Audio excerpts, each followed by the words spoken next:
going on here.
Welcome, everybody.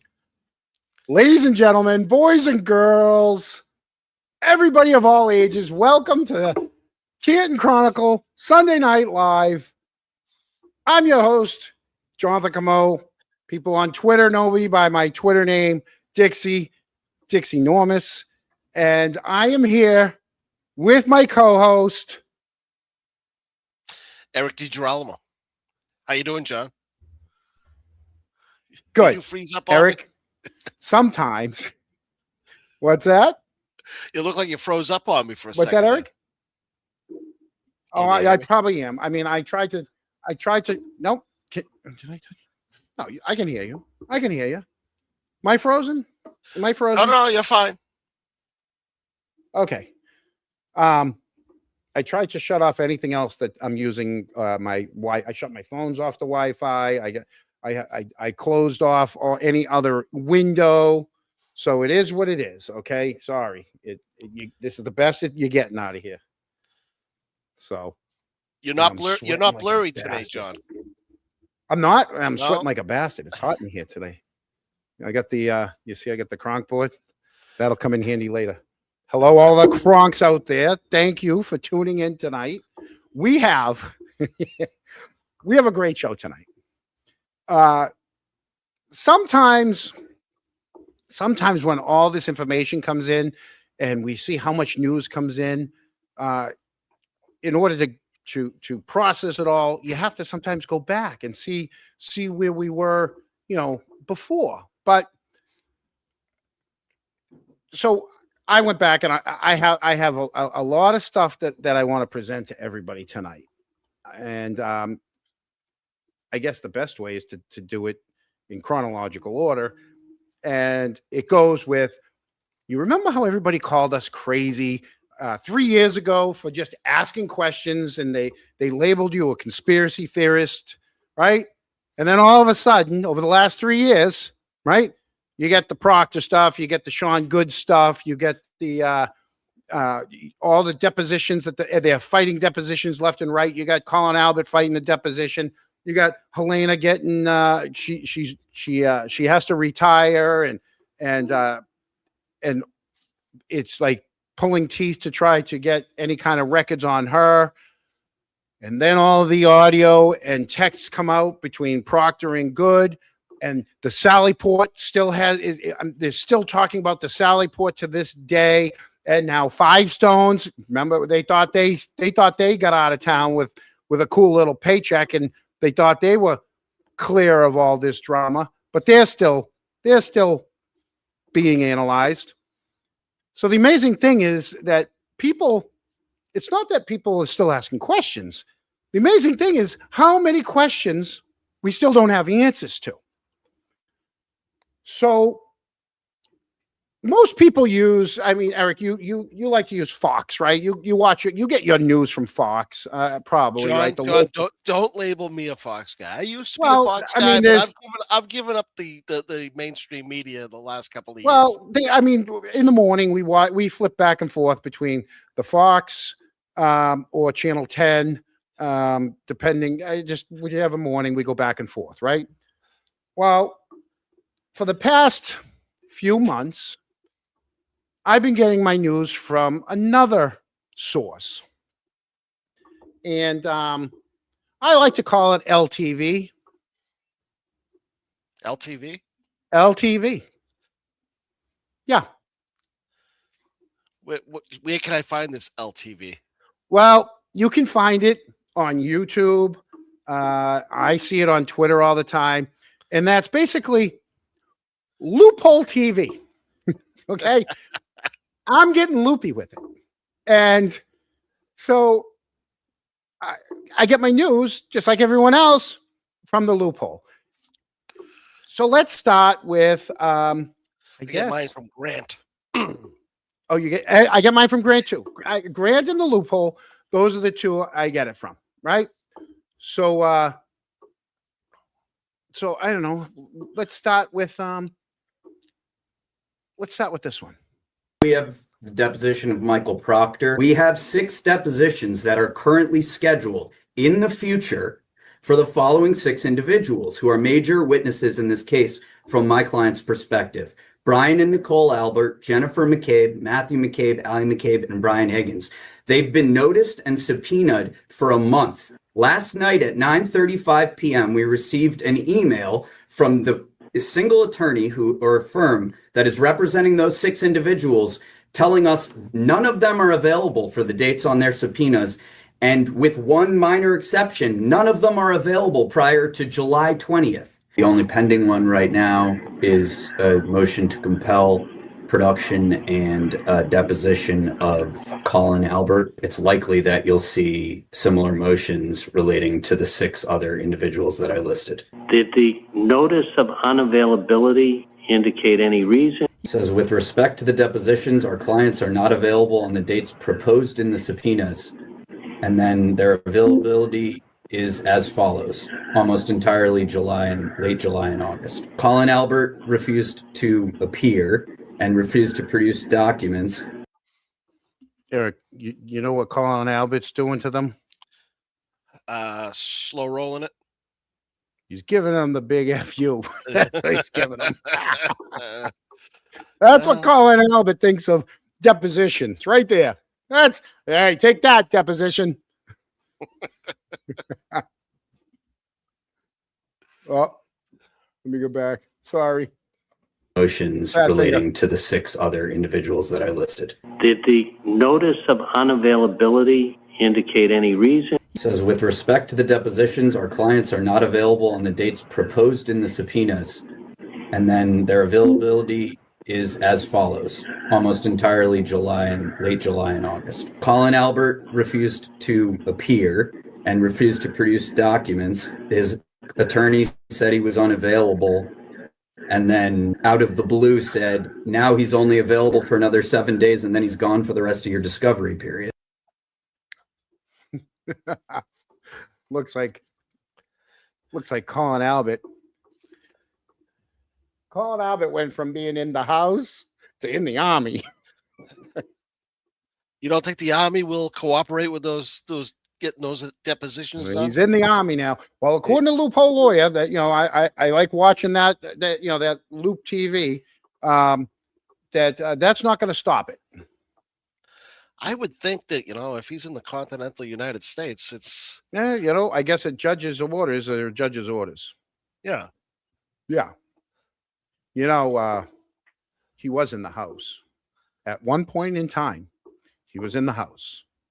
He was definitely in the house. At one point. Yo, I was in the house, no doubt, no cap. Kicking with the fam, playing Who's the Rat. Might have said the porch or the basement couch, but wherever I was, yo, I was in the house. Yeah, I pulled up late with a natty in hand. Had my hoodie on tight like, yo, I got a plan. Was it 10, was it midnight, or a fever dream bounce? Don't ask too much, bruh, I was in the house. Was in the house, yeah, you know that's facts. Didn't leave no prints, just vibes and snacks. Forget the timeline, throw that out. All I know is Colin was in the house. They say, where'd you go, bro? Did you hop in a car? Like maybe with Caitlyn to drop a girl off far? Nah, I just chilled, maybe petted a dog. Then I magically vanished like a Snapchat log. Said I came back down, 7:05. Then I changed my mind, yo, I meant 8 to 5. Don't sweat the switch up or memory drops. Cause the one Correct. thing that's solid, I was in the house. He was in the house, even if the car's gone. He was in the house, even if the footage wrong. He was in the house, getting Google from a phone. He was in the house, just leave the boy alone. I drove him there, then maybe picked him up. Timeline wild like Higgins in a duffel truck. Dropped some girls off, then looped back around. Got more alibis than stop signs in this town. Yo, no need for records or surveillance doubt. Just take it on faith that Colin was in the house. Yeah, I believe. shout out Ally to McCabe. Fairview CPD and the Porch Ghost. To every donut box timeline that somehow just vanished. Donut To box every timeline. witness I can't didn't recall. realize he was there. I said, hey, what are you doing here? He said, oh, I just come by to see Brian, but my ride's on its way. I'm about to leave. And I said, oh, okay. And I said, all right, I see ya. And he just kind of continued on. I think he must have went out the door. Yeah, AJ was on Billy Bush on Friday. AJ said it doesn't matter. Court order trumps anything. So it doesn't matter whether he's in whatever branch of the military he's in. He's going to have to, at some point, he's going to have to complete that depot. And John, AJ's in town. Yep. Spending the long weekend into Monday, anyways. Yeah. Who's going to pay for that? Oh, it's going to get paid for. Yeah. But here's the other thing. Going back to that last that last bit, they all skipped out. They all skipped out on that. A lot of vacations. Right? They all did I pull that down? You guys all got that, right? That they all were planned on having depositions. Let me pull that up again. Hold on. John, these things are inconvenient, John. Yeah. The deposition of Michael Proctor. We have 6 depositions that are currently scheduled in the Scheduled. future for the Wow. following 6 individuals who are major witnesses in this case from my client's perspective. Brian and Nicole Albert, Jennifer Thank you. McCabe, Matthew 3, 4. McCabe, Ally McCabe, and Brian Higgins. They've been noticed and subpoenaed for a month. Last night at 9:35 p.m., we received an email from the single attorney or firm that is representing those 6 individuals telling us none of them are available for the dates on their subpoenas. And with one minor exception, none of them are available prior to July 20th. There you go. John, So- do you think Judge Gilday is getting a good night's sleep tonight, realizing that he's got a shit show tomorrow? No, I think what's happening here is the judge is realizing that nobody wants to go first. Right. Right. Schedule it. Who's anyone else done one yet? No. Well, I ain't going first. I'm not going first. I'm not going first. Cancel it, reschedule it, and it's push it off, push it off, push it off. If I was the judge, I would tell both lawyers, listen, schedule the depots. And if they all cancel, I'm canceling all. You know what? You guys can just figure it out yourselves. You're wasting the court's time. Now, You're wasting the court's time. the emergency Zoom meeting for Monday morning at what is it, 8:30, 8:45? Are we all going to be able to see that? Will that Yeah. will that I hope be so. televised? There you go, Scarlett. Where's Proctor? Throw them out. Throw the cases out. If they can't figure it out, and these lawyers can't get these people locked down, it's 8:45. Then they don't deserve to all the what they're trying to get through the courts. And I don't know how far along they are with the federal case, but I mean, we got to do this all over again for the federal case. No, you don't get anything with the federal case. It's not going to be live streamed. It's going to be a call in with Zoom. See, Zoom. So we'll get it after the fact, and that's when you get the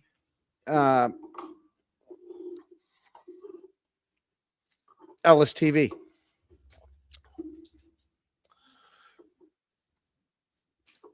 Because we get most of our news through the loophole.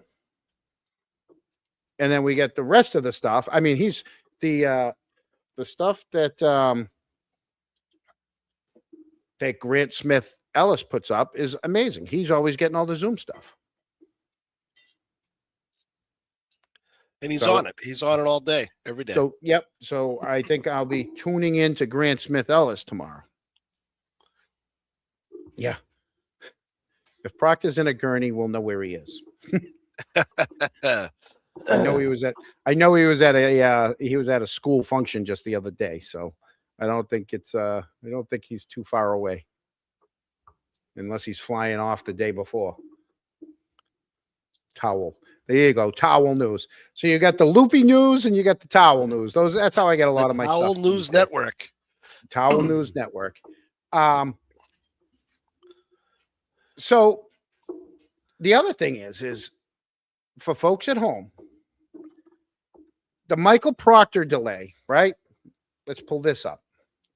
State Trooper Michael Proctor has filed an emergency order with the court saying that he will not be free to testify tomorrow in the wrongful death lawsuit involving Karen Reed. On late Friday night, Michael Proctor's lawyers filed a motion for an emergency protective order asking the court to postpone his deposition that was scheduled for Monday, June 8th. We know that old Alan Jackson flew to New York City for that big interview on Friday, and then he flew right up to Boston, and he was preparing diligently to get his hands on old Michael Proctor at this deposition. But apparently, Michael nor his attorney are available. Let's find out why. Proctor says he can't do Monday anymore because of a number of circumstances. The hearing mentions previous trial obligations for his attorneys and personal circumstances. There you go. See how easy that is to watch? The loophole news, the loopy news. That's easy. Right? You don't get any of those Floor Direct commercials. You don't get any of those you don't get all the different commercials. It's the same commercials every morning. Although I do like the Floors Direct commercial. I don't. That's why I remembered it.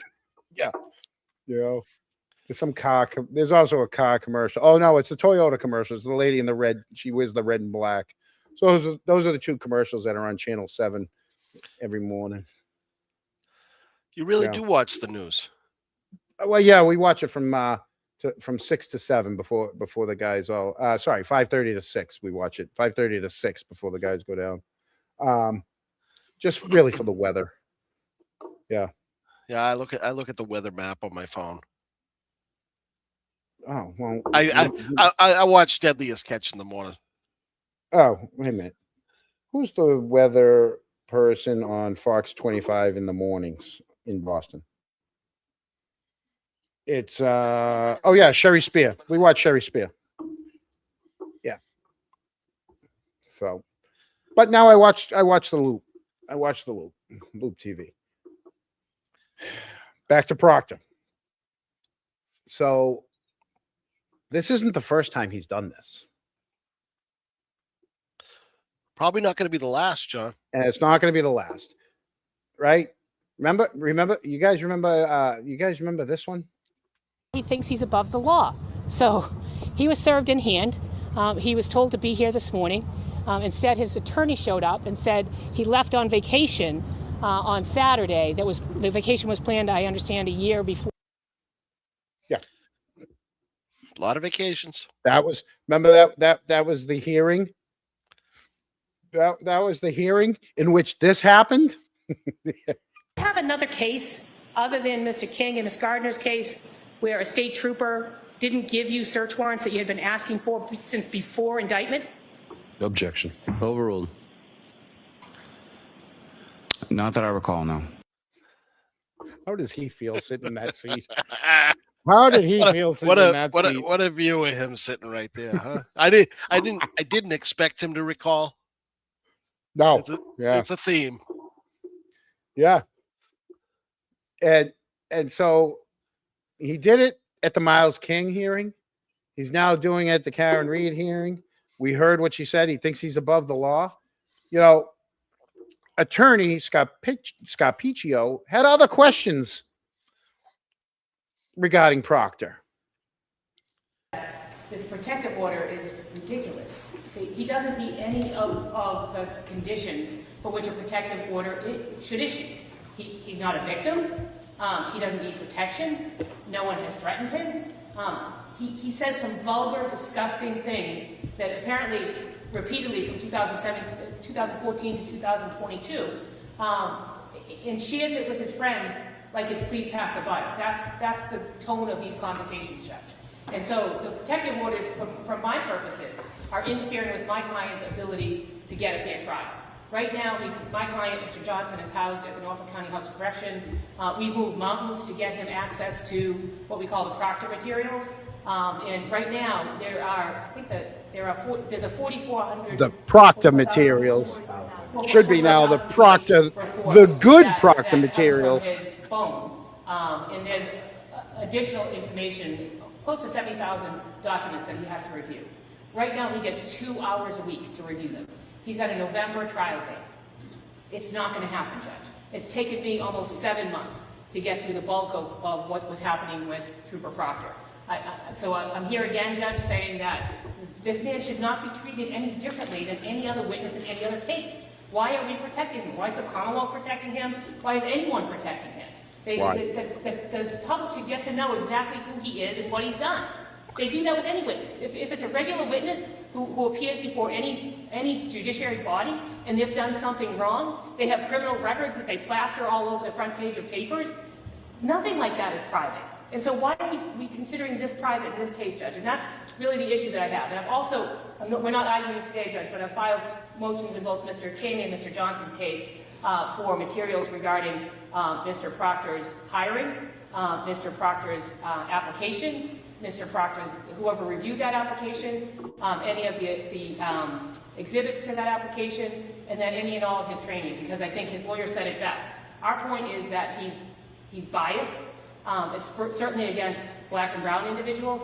I think Ms. Reed has a different issue, and I'm not disputing that he's biased against women as well. But in this case, Judge, our position is that it's not a separate entity. In other words, when we did the Ellis case, and we knew the police officers at Ellis were committing crimes, in the beginning, when the first lawyers filed that motion for a new trial, we couldn't connect the crimes to the actual the conviction in Ellis. And it took us 18 years to be able to do that. We were able to finally connect it. This is completely different. This isn't like that. It's not a separate entity. It's who this man is. He's a racist, really a racist person from the beginning. Some of the things that he says, Judge, which I know you've heard through the grapevine, but some of the things that he says, we've all heard. Like, he'll say things like, "It's kill an N-word in Canton Day." Everybody get there. Like, I get this is your what we're point. dealing with, Judge. I get And your so point. what are we protecting? That's what I can't figure out. What are we protecting here? Okay. Why isn't he subject to the same type of scrutiny that every other witness in every other case is subject to? And I'm saying it specifically for Mr. Johnson, who's in custody, who doesn't have access to his materials, who can't be ready for a November trial date unless we do something different, Judge. And in this case, the difference that I want the court to consider is to be able to give him all of these materials in paper form, in a single cell, so he can review them and be ready for his November trial, Judge. That's what I'm asking. Thanks very much. She's from Brighton. They don't have those projects anymore. I used to work right, like I could walk to them. She said it the best. He's racist. I mean, you can. I don't know how many different adjectives you can put out there for him. She's using common sense, John, and she's asking the right questions, and it's why are we protecting him? Because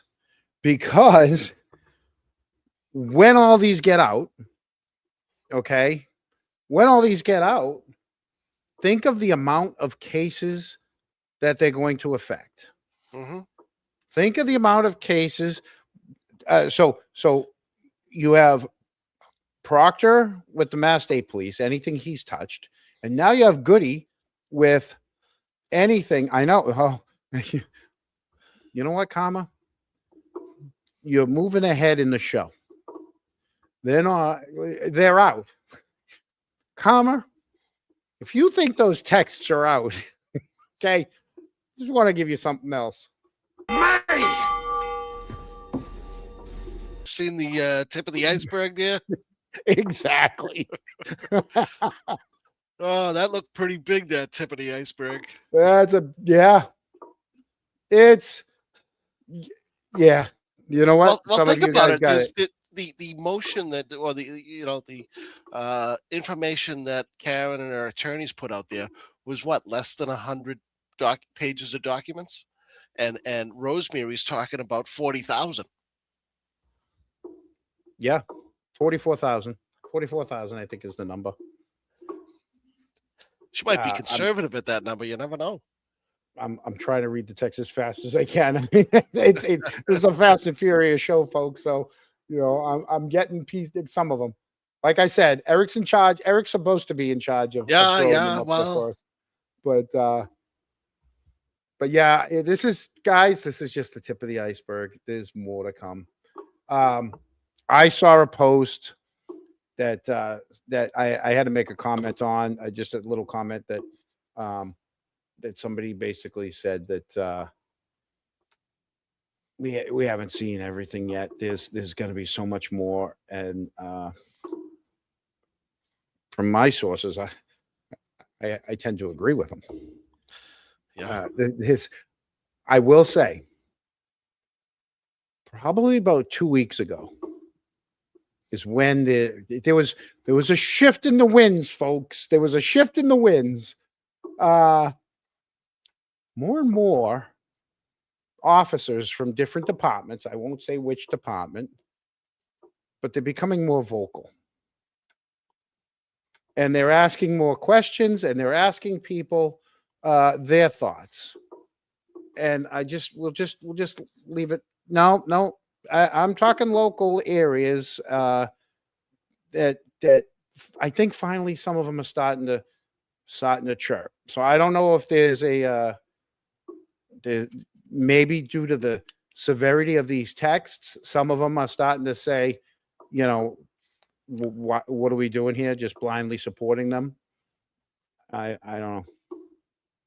But I do know that there's been a change, and it was noticeable. Getting off the Titanic before it sinks, is that what you're saying? Yeah. I mean, and some of them weren't even on the Titanic. These are these are people in the O2 the O2109 area and the O2122 area. If you guys know where O2122 is, yeah, We got to look. So we have to Google this, John. A lot of us know the O2136 area, the O2122 area, and the O2109 area, and the O2119 area. And there's been a lot of chirping there. So, yeah, it does take imagination. I think there's much more. Guys, I do want to thank. We were able to use the Loophole Lawyers stuff. I did text him and ask him. I said, "Hey, you don't mind if I use your stuff?" And he goes, "No, you have my permission. Go ahead." So that was done. That was done with permission. So Very good. We do appreciate it, Loophole. I try to always ask for permission, although, that's not how the saying goes. Hey, John. What? Mullins. All right. What do you want to give her? What do you want to give her, Eric? You give her one. I'll give her one. All right. So we'll give her one for 5 and 1 for 5. Go ahead. It's her friend. That's the one you're giving her? All That's right. Well, you know the one I'm giving her. Give us the fucking timeline. And we'll go easy on you.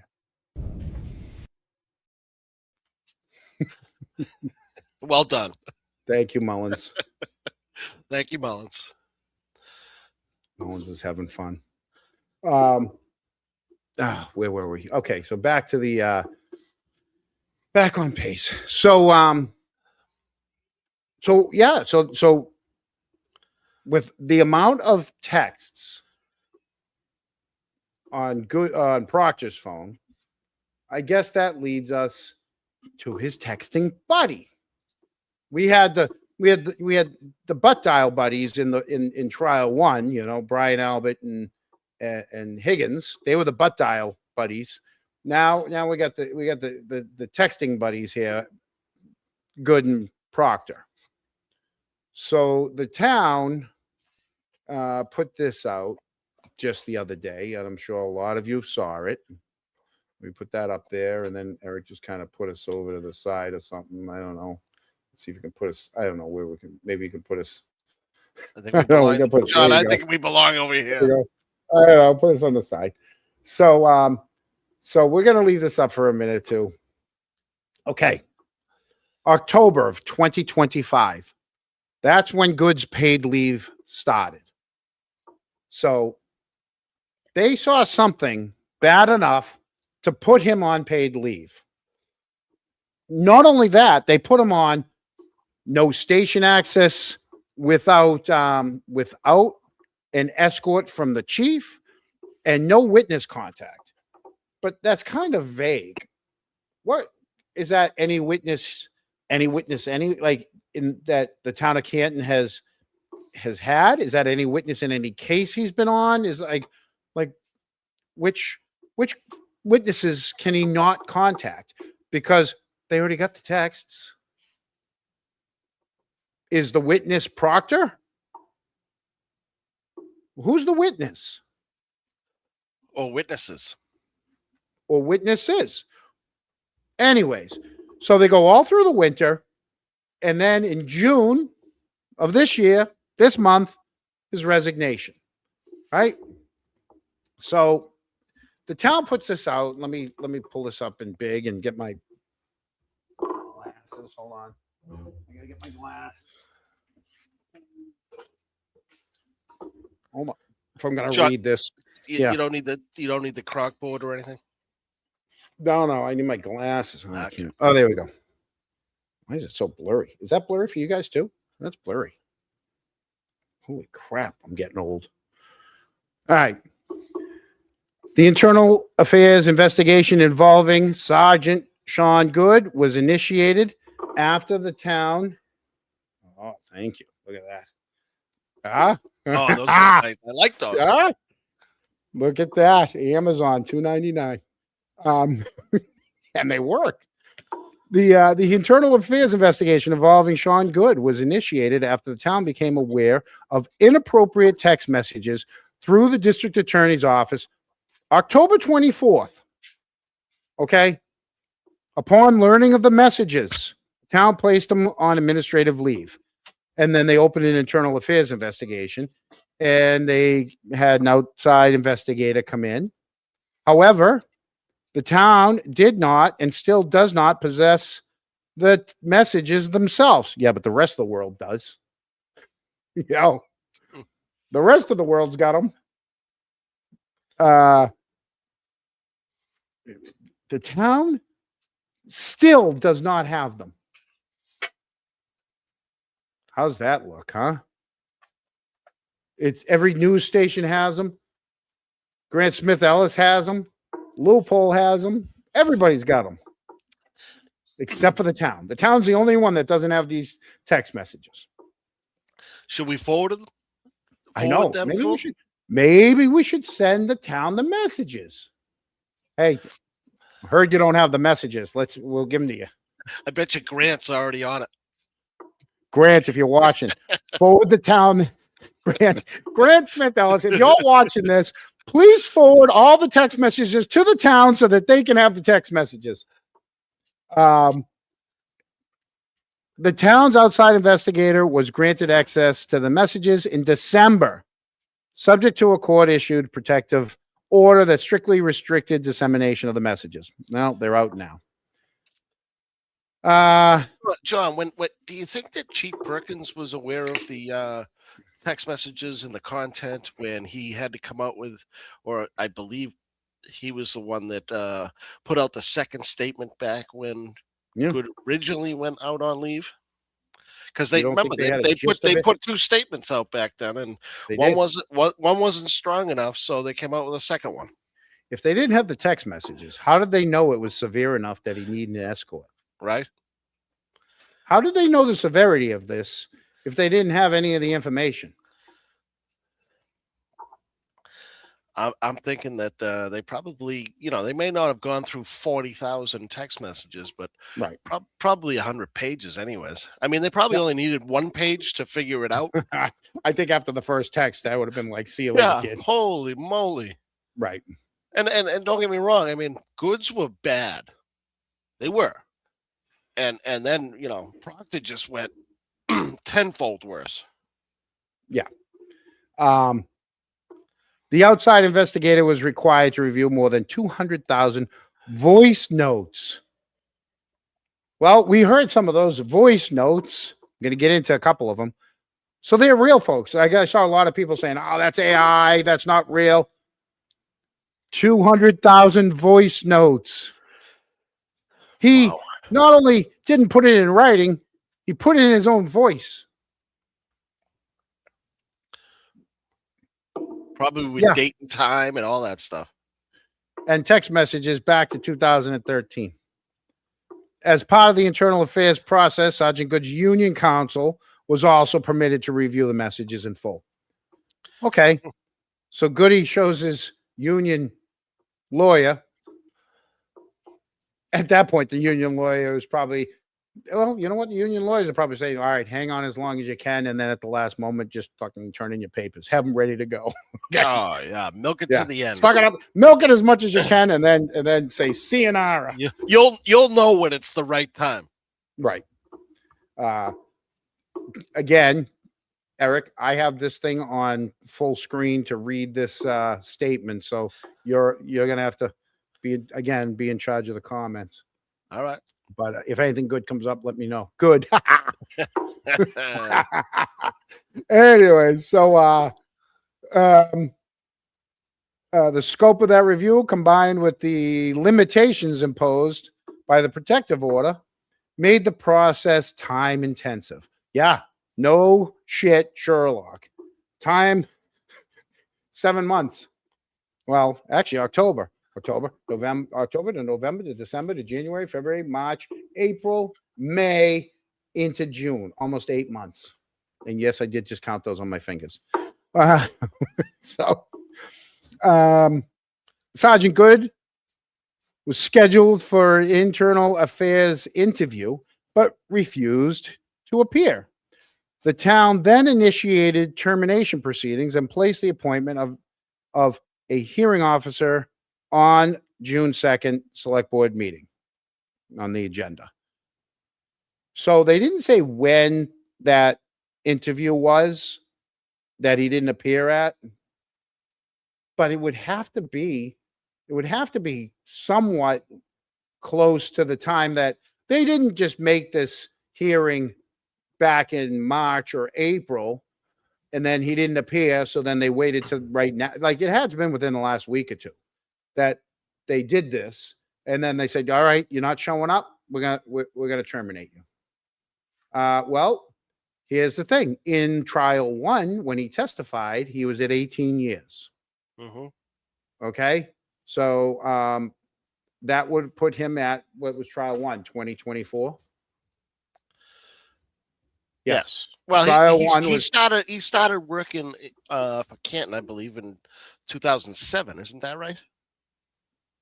No, he was 18 years in 24, 19 and 25, and this would have been his 20th year, depending on when he started. So he was either at 19, 19 and a half, or 20. Well, the other thing is and correct me if I'm wrong, John, but I believe that you can't start collecting your pension until you're at least 55. Isn't that true? John, where'd you go? 26 minus 18, 19, 20, 19 years. All right. So, so what you got to do, right? You got to cross the 2, make that really a 1. Yeah. Carry that 1 over to the 16, right? 9 and 7 is 16. The 1s is 0. And then, so he started in 2007. What did you say? I said 2007, yes. Yeah, I did the math on the Kronk board. He started in 2007. I'm glad you got to work that board again. There you go. This board's not going away, folks. You're doing the math we learned, back in the 80s. Well, for Mr. Marty Bedoin, there is a Listen, math. no. You were doing no calculus. There was a mathlete on the other side of the debate here who loves to every post that she puts up, she has to tell everybody that she was a mathlete at Canton High, and that's why that post is right and everyone else's post is wrong. Yeah. I'm gonna block her eventually because I can't take it anymore. I know she's a mathlete. Enough. John, don't do it. That's her claim to fame, that she was a mathlete. And she's don't- probably working at Dunkin' Donuts right now. Don't block anybody. I know. I mute them. All right. Continuing on. Where is it? So Sergeant Good tendered his resignation on May 29th, effective June 2nd, before the proceedings could be completed.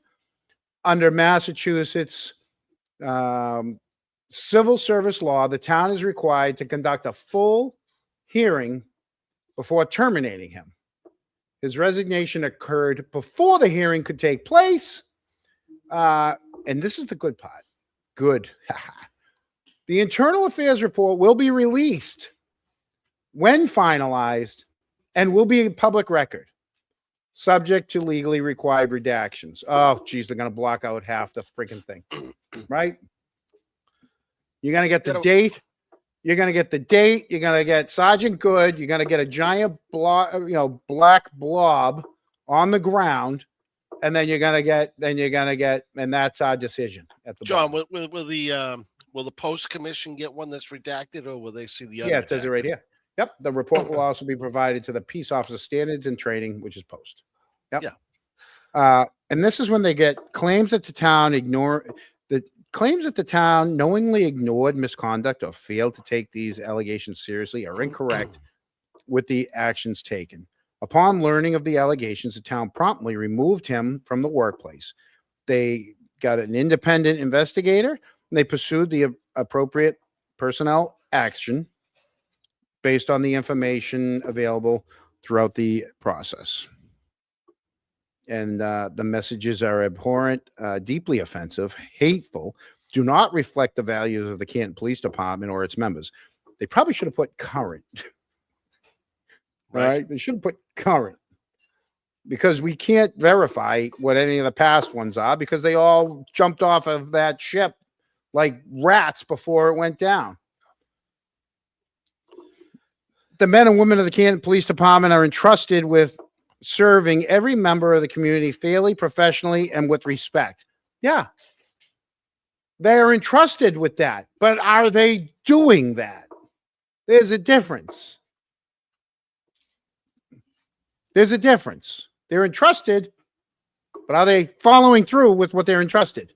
And who's telling us whether or not they're following through with this? Well, we can kind of see it for our own eyes, no? How many times has the new chief been on? Has he said anything about anything yet? He said there was no corruption, John. He said there's no corruption, and he's been to a diversity meeting. I saw it when I was scrolling through some of the meetings on Canton Access. Preserving that trust requires accountability. Yes, it does. Transparency. And I'll tell you, they love to use the word transparent in everything they do, whether it's the town of Canton, whether it's the town clerk's office, whether it's the select board office, with the school committee, you name it. They love using the word transparency, but I don't know if they know what it means. And adherence to the highest standards of public service. The town of Canton wants the community to know that the allegations involving the conduct that calls into question professionalism, integrity, and or impartiality of a police officer are taken seriously and addressed in accordance with applicable law. And cut off the bottom, so I can't finish that. So that was their statement. Eric, John, you John, got real, you got real any quick. comments on that statement? 127 Uh, comments. Jesus Christ. Well, you know, I'm still disappointed it's taken this long to get to where we are. And 3 years ago, it was the leadership of the town was mishandling everything. So what, you know, here we are 3 years later, and we're dealing with a 7-month investigation that probably should have been done 3 years ago.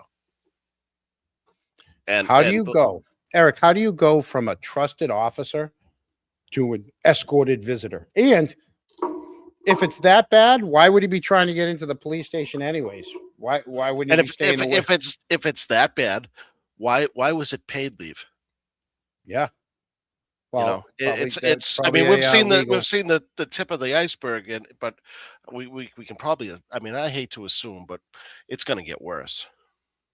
It was probably a legal thing. That's why. John, before we You get know. too far though, we got a little housekeeping to do, because Go ahead, do some there's housekeeping. there's $1.99 from I Cryo got this. Y Key. Who is that? Who is it? Is it Cryo Y Key? 16th. It's her friend. And we also got $1.99 from T Petty Fan. T Petty Fan. T Petty Fan. Gone bad.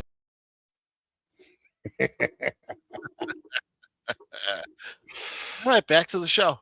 Back to the show. Thank you guys. Thank you so much. It was John Goldford. Yeah, the PR statement. No town leader attached their name to it. No, I don't.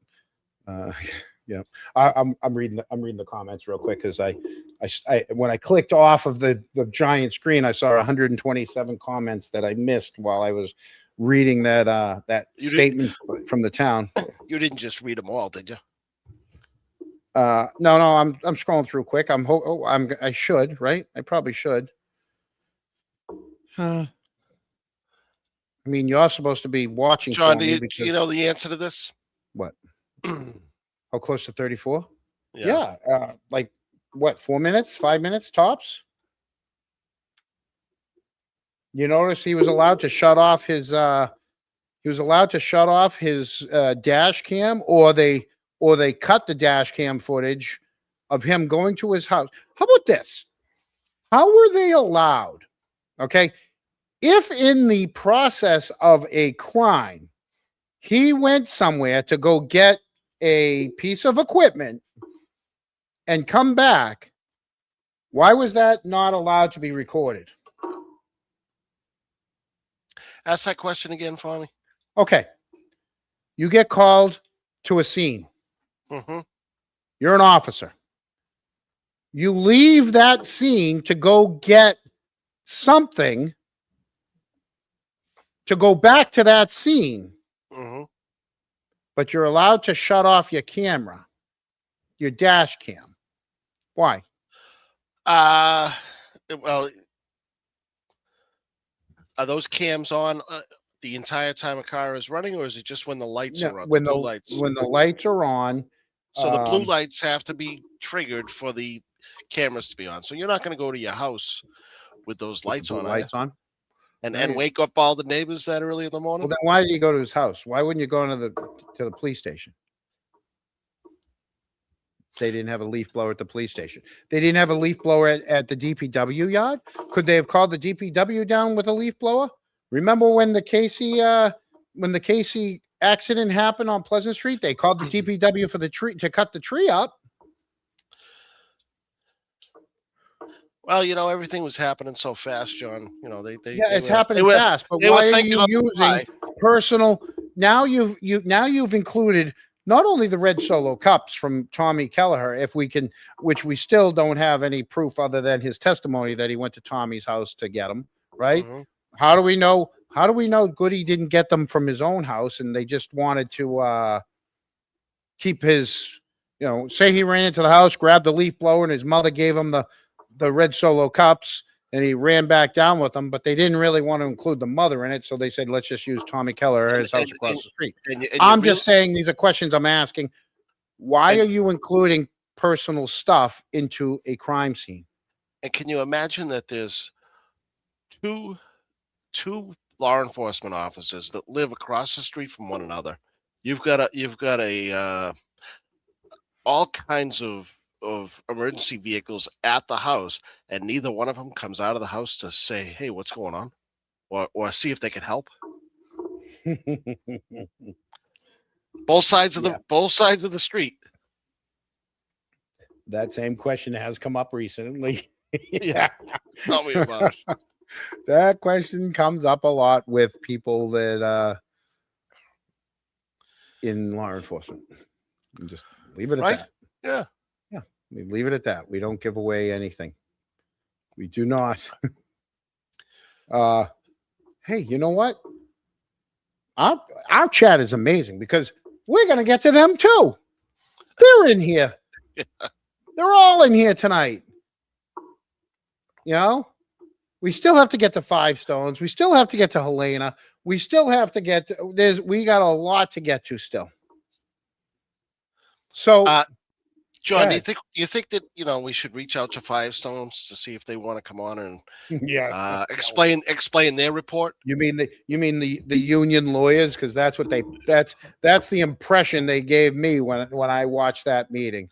Yeah. That was nothing more than a PR.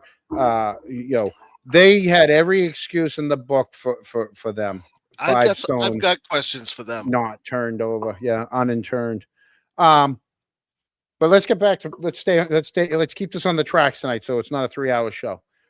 So the three texts to me that were the worst. Okay, well, let's back it off. As horrible as the majority of those texts were, okay, and this is just an opinion. All right, I'm not a shrink. Okay, I've never played one on TV. I don't claim to be. I didn't, I took psychology only for 2 semesters in college. I wasn't a psych major. I think some of those texts, the sex ones, that included his girlfriend or wife or whatever, that he was going, those were from a sexually frustrated man who said, she's asleep. I'm going to sit on the couch and watch TV until midnight and then do the things he wants to do. Right. I don't think he ever went through with any of it. I would hope not. I think that he wanted to complain, but he didn't want to look like an idiot doing it to his friend. So he did it in such a way to make himself, you know what I mean? Like, look, I'm such a badass. I'm going to do this, that, and the other. Meanwhile, he's sitting on the couch watching F Troop or something, whatever. He's watching Cops or 90 Days In or Scared Straight or whatever, right? While she's sleeping. Because here's the thing. There's a lot of people that are in the exact same position as him, but they don't send those texts. They just do what they do. There's people that,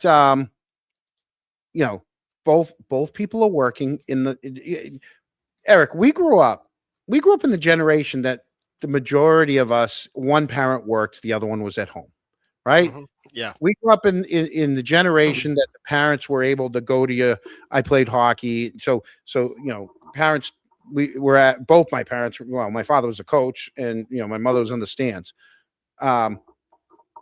Nowadays it's a little different. You have both people working, right? So she comes home from school. She's dealt with kids in the Canton school system, these little snot-nosed kids, right? The last thing she wants to have her glass of wine, have her dinner, and she's in bed by 9 because she still has to go in and have her coffee and get ready for whatever's going on at the school, right?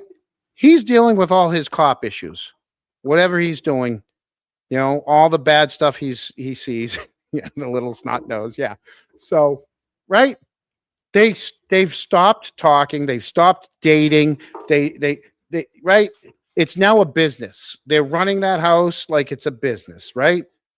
It's no longer the two of them doing whatever. And so he's sending out these texts, right? Proctor and Good, and it's almost like they're one-upping each other. They want to one-up each other because neither one wants to look like the wuss that he is. All right. I think that's how the majority of some of the texts are. The other ones are the racist ones. And then there's the problem ones. And I had 3 problem ones.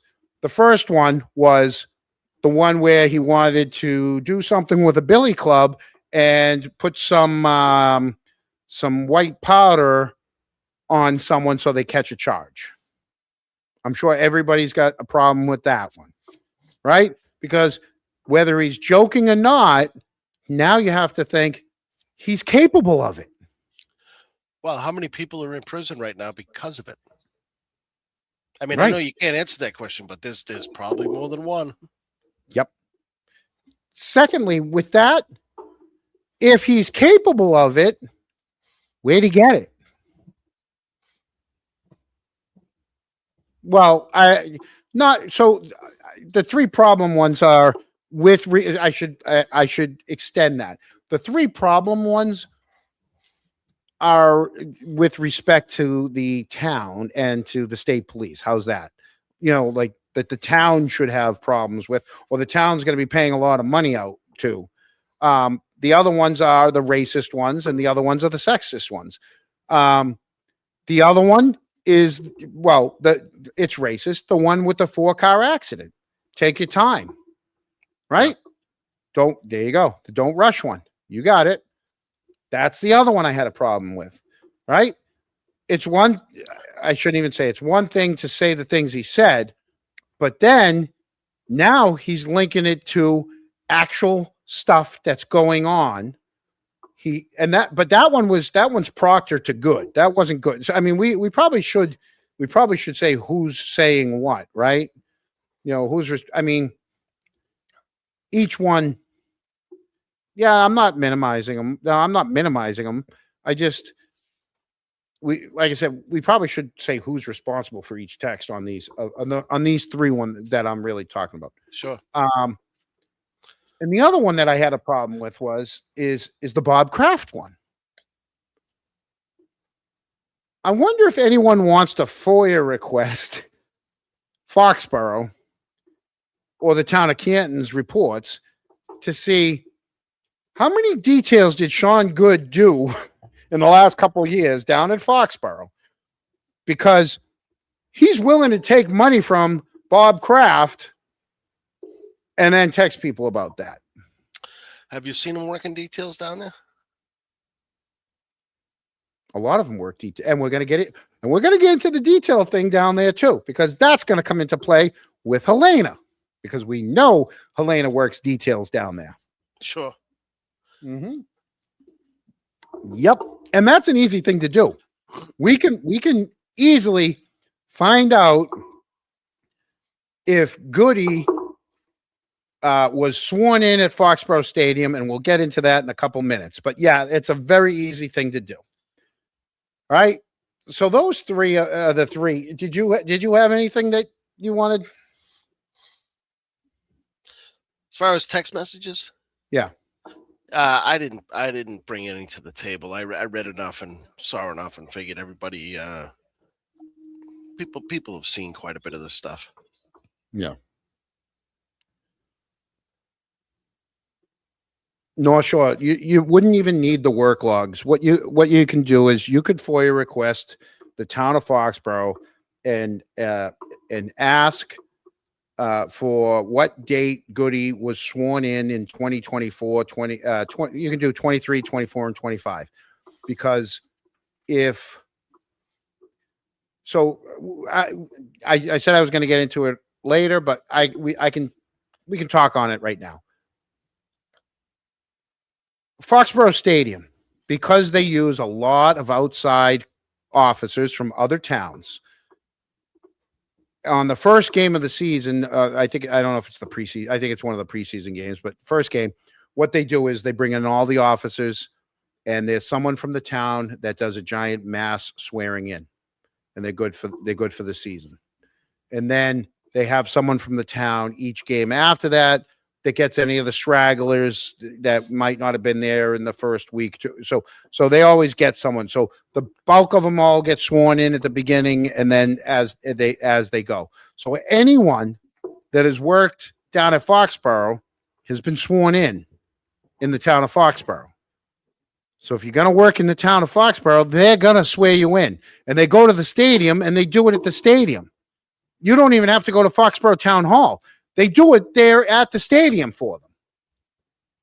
So, yeah, you can find out if Goody, because if Goody went down there and got sworn in, obviously he worked details down there at the stadium. So he's willing to take Bob Kraft's money, and then he turns around and does that to him. And another thing about that, which is so weird, is, and I'm going to be very careful how I word these things, so you guys will just, those of you that know me, you know that if I talk in riddles, it's pretty much, I'm trying to tell you stuff without giving away how I know things. Every department pretty much has that one employee or two employee that seem to always kind of land on their feet. They get by, and some of the other guys kind of ask, "Hey, are we all playing by the same rules here, or is like what's going on?" It was, could somebody be a pet? Could Berkowitz have had a favorite? Right? Some of that went on here. So, shame on these exhibits. I'm back to reading the. Yeah, they let's just say that we're anticipating an answer from Foxborough within days, and a lot of towns. John, Eric, go ahead. You've sent a few public records requests to other towns outside of Canton. How's the response time? Yeah, I was just about to say that. A lot of towns, believe it or not, don't wait the 10 days until 3:30 in the afternoon before they close their computer down and walk out the door. On the 10th day? I've had towns that have come back to me within a day. I've had towns that have taken 2 business days. Some have been 5. Not all towns wait the 10 days. Well, maybe not all towns are getting as many public records requests as Canton. And some towns are like, yeah, no, here you go. You know why? It's like, here you go.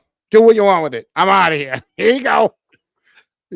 John, don't forget that in Canton they have their own bin just for the cronks, and it's called cronk shit. Yeah, that's how it seems. The things that bin is full. They and I know they're not happy with me. And here's the thing: had you just worked with me on the first one, you wouldn't have gotten number 2, number 3, number 4, number 5, number 6. And had you just worked with me and you didn't wait the 10 days until 3:30 in the afternoon to send it off, and then send it off in such a way that there was no communication back and forth, you closed the case out, you wouldn't get one every 5 days. You wouldn't get overlapping ones. I would have been done. But you wanted, and had you not wanted to charge us $600, what was the first one? What was the first one? 350? It was 3 something, right? And you don't want to charge the first one and then not give us back the money when you came up with nothing, right? You think I'm going to go away? Well, you got to get your 350s worth. Ask Chris Albert if I went away. Chris Albert knows for 3 years, his whole term, I didn't go away. You think I'm going away to the town clerk? I wonder if she's going to run again. You know what? If we have time later, guys, I will walk us through on screen how to go to the website in Canton, where to find the new portal, the FOIA request portal. We'll do a FOIA request together tonight. I have one waiting. I have 2 we can choose from. I will let the chat decide which one we put in tonight. We will put in a information request tonight. We'll walk it through and we'll put one in tonight. How's that? We're gonna have a tutorial. We will do a TED talk, a Kronk talk on how to do a FOIA request in the town of Canton, so that all of you guys can do it too. Because the portal's not that easy to navigate now, is it? Oh, actually, you know what? It wasn't, and they made a couple changes, and now it is. Okay. Yeah. Right. So we're gonna see the new and improved portal. We have a new and improved portal. Yeah. Outstanding. So for anyone that's watching us, if you've ever thought of a question that you wanted to ask the town, I'll show you how to go to the portal. It literally now takes about 5 minutes, and it's awesome. I mean, the other way was just sending an email. They just don't want you sending an email. So, John, I know we have a contingency of Kronks that are over in the UK, but we're coast to coast in the United States. yeah, we are. Oh, hey, don't forget all my Canadian cousins up there that watch us. Right? We got our Canadian friends on both coasts, and we got a lot of Canadian friends that they're 1 hour ahead of us. They're watching us. They're already watching us. It's 9 o'clock there. So to all of you, comment ça va? Ça va bien. They like their Pricks Insiders up there. Oh no. There's way nicer things up there. Better than the Pricks Insider. Yeah. Oh. Yeah. Hold on. Mullins. What's the one I'm supposed to I bring back that I always want to get in the green bottle, green label? Alexander Keith's. There you go. The Alexander Keith's. Those they're made in, I think they're a beer out of Halifax. See, John, we can have the Kronk we could set up a distribution through the Kronks. Yeah, Alexander Keith's are awesome. Moosehead's not bad either. But you know what's really good, Eric? After a hard day at work, there is nothing better than a Pricks Insider. Right? Yeah. Yeah. I don't think anybody. I don't think anyone has a problem with that. Yeah. No. Yeah, I like Molson's, but there's this. It's one of the best craft beers in America. Believe it or not, one of the top craft beers in America is a Narragansett. I'm a fan of the Narragansett. Oh, been down to Block Island a few times, and that's the drink of choice down there. Some summers they sometimes they put the can. It was in the movie Jaws, right? It was in the movie Jaws. And sometimes they make the cases and the cans with the Jaws, So yeah. So you have a Gansett. Yeah. America's, I guess, 250th year of them. Let me see what. Oh, isn't Yingling older than the oldest? I didn't say older. I just said it's one of the best. Yeah. No, I understand. It's a good beer. I think they're it's for the America's 250th. They have the cans. They have the Liberty Bell on them. Those cans, I think they have the Liberty Bell on them. So they're taking advantage of the 250 years for marketing. I think they have the Liberty Bell on them. I don't know.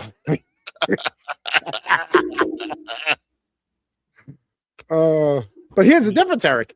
You know what? I'm at home. I'm not driving anywhere. Right. I ain't driving anywhere. So the other thing, Eric, I noticed today, not just today, was some people asked, could the board have refused his resignation? Do you have any thoughts on that? Well, I do. My assumption is that for legal reasons it was probably more advantageous. I'm sure that the attorneys told Canton, give him the option. Either way, he's got to go. Pretty much. Yeah. So in theory, the resignation can sometimes be rejected or delayed. But in this situation, that I think it would have been a little too risky for the town. If you go back to the statement, right? They said he was scheduled for the IA interview. He refused to appear. They began the termination proceedings, and then they placed it on the June 2nd agenda for the select board, and he resigned. And it all depends on what the town of Canton wanted. What do they want the outcome to be? Did they want it a removal termination after findings, or did they just simply want to get him off the force? Do you think that it was just a coincidence that he resigned a couple of days before the text messages came out? Yeah, well, there's been rumors he was tipped off. But I think, I mean, if he had a very good lawyer, just the fact that they were going to have that meeting was basically like, dude, you're screwed. They're going to have this meeting. You know what? You're at T-3. Let's cut your bait. Let's go save what you have of your pension and get out of here. Resign. There's the civil service rules too, because he was a tenured officer. He gets due process. And so if an employee submits a resignation before his termination hearing is completed, many municipalities will accept that resignation because it's the result's the same. I think he's no longer employed. I think the only thing that frustrated a lot of people that were paying attention to this is that it took 7 months, and 7 months paid. Every investigation is going to be a different timeline, and there's no rhyme or reason to. But it's 7 months of money that they're probably never going to recoup. Now, granted, he's probably not going to, if something happens legally and he gets charged with anything, he's not going to see any of his pension if that were to happen and he was convicted. Right. And I'm not saying that he's going to get indicted or anything like that, but I would think that there's got to be some concerns there. I think what the town did is they went the cleanest route. They accept his resignation. They're going to continue with the investigation, and they're going to make the findings public. So that way, the town can say, "Hey, he resigned. We kept the investigation going. The findings were sustained. Post gets the report, and you guys can get a redacted report." And that way, there's a record of it. And then now there's no more, because the other way, well, now you're going to look at it kind of like Proctor. They terminated Proctor, and then he wanted to, now you got all those hearings to get his job back, or what's to say Good doesn't, there's going to be some sort of, civil, well, not civil, but some sort of, legal issues, They don't have to litigate the termination of someone who already left. You know what I mean? It's like, it's just a cleaner, I guess it's just a cleaner thing, but unfortunately it took almost 8 months. Sure.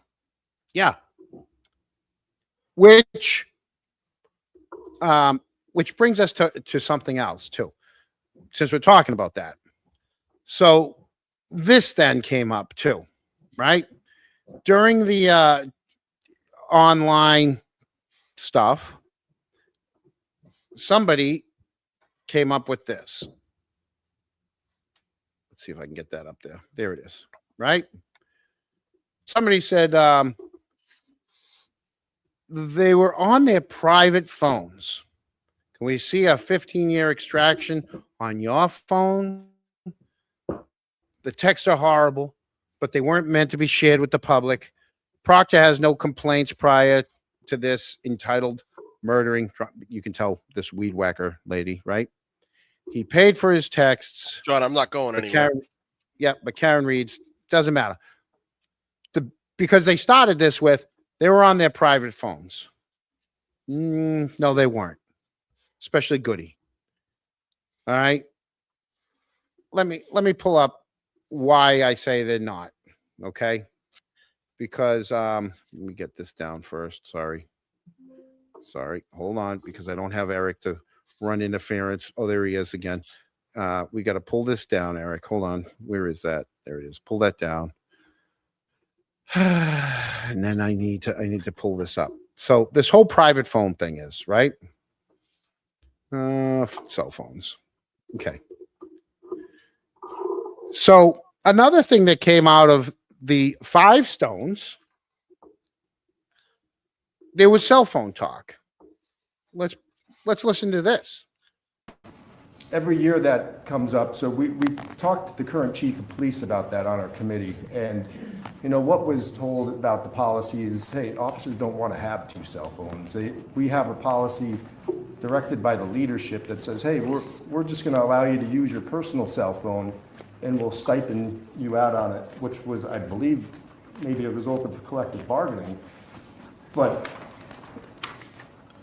is the department really financially constrained by issuing cell phones when they're paying for their personal cell phones but not their work cell phone? I think You heard that, right? Yep. We taxpayers, through their contract, are paying for their cell phones.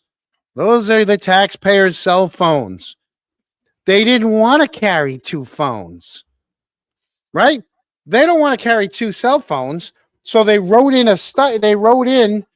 that we pay as taxpayers their cell phones. So the argument that's their personal cell phones, they weren't meant to be. Well, you know what? You're using them. It's a mixed use. I used it today for work, but these ones aren't. It doesn't work that way. You should have just taken the department phone. I'm going to keep going with this. paying $700 a year per officer for cell phones. Right? $700 a year per officer cell phones. $700 a year per officer cell phone. I mean, there's obviously a Good. cost of getting them their own work phones, but it's a lot cleaner that way. I would think. That's all I'm getting at. You can't hide behind the shield of that's my cell phone. No, it's not. It's a taxpayer's cell phone. You guys wanted it written into your contract. Live and learn. 45,000. Yeah, I don't have the breakdown per officer. They I don't think we were provide us that told data. it's $700 per year for their phone usage, where you can take that money, issue them department-issued phones, and then whatever labor negotiations you get in with the union, then, So technically, that's not a between the financial union and the town. constraint Well, if it's in the budget. what we said was, we don't know if that'll be a financial constraint. Our recommendation is they should never use their personal phone. What you have in front of you and what you're referencing is a union issue, which we have no ability to negotiate. The union has that in their contract, or each officer receives a certain amount of money to purchase a phone. So when you say the officers don't want to carry two phones, all right, I'm a career lifelong law enforcement officer. I can't make you happy. So you got to act what's in best for the town, and what is in the best interest of the town is for these guys to have a department issued phone. And if that means you take the stipend away and use that money to purchase a department issued phone, that's a town decision. So when we talk about financial constraints, they're the type of decisions we don't have the authority to make. What we can say is, this is what you do, this is what we recommend. One way to bridge that is possibly this. So it's There you go. Yeah, I wouldn't trust them either. Trust me.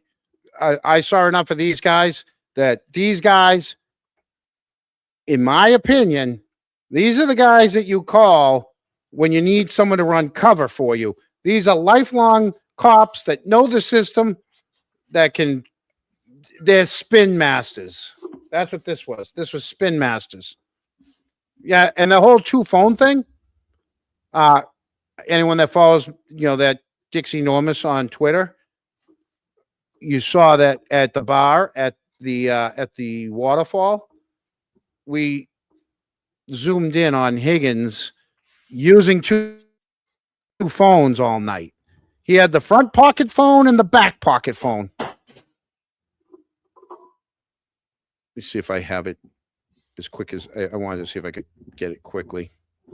But yeah, I had front pocket. It was I think I labeled it front pocket, back pocket Higgins.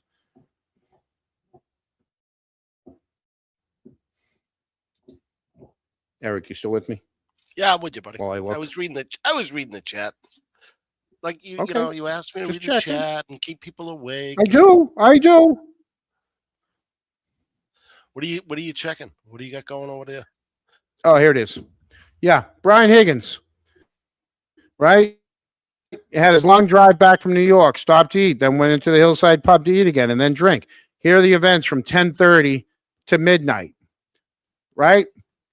First, he had the front pocket phone. Then he had the back pocket phone. Right? Then he had a little grab ass with Brian. The two of them, if you zoom in, there's like 3 times that they grab each other's asses or pat each other on the asses.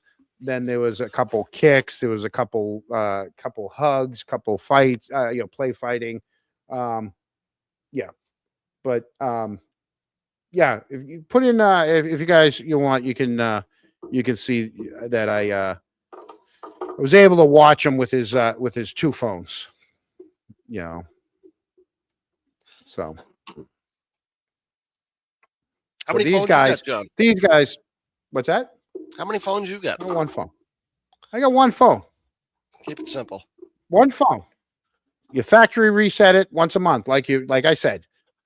Spay or neuter your dogs and cats, and factory John, reset your phones once a month. I've been to Conrad's a couple times. Yeah. How was Conrad's? I'll tell you, it's the. You see anyone there? Yeah, Already. There's See anyone you know? Yeah, I see a lot of people. See there. anyone you know? Oh yeah. Anyone? Without giving away?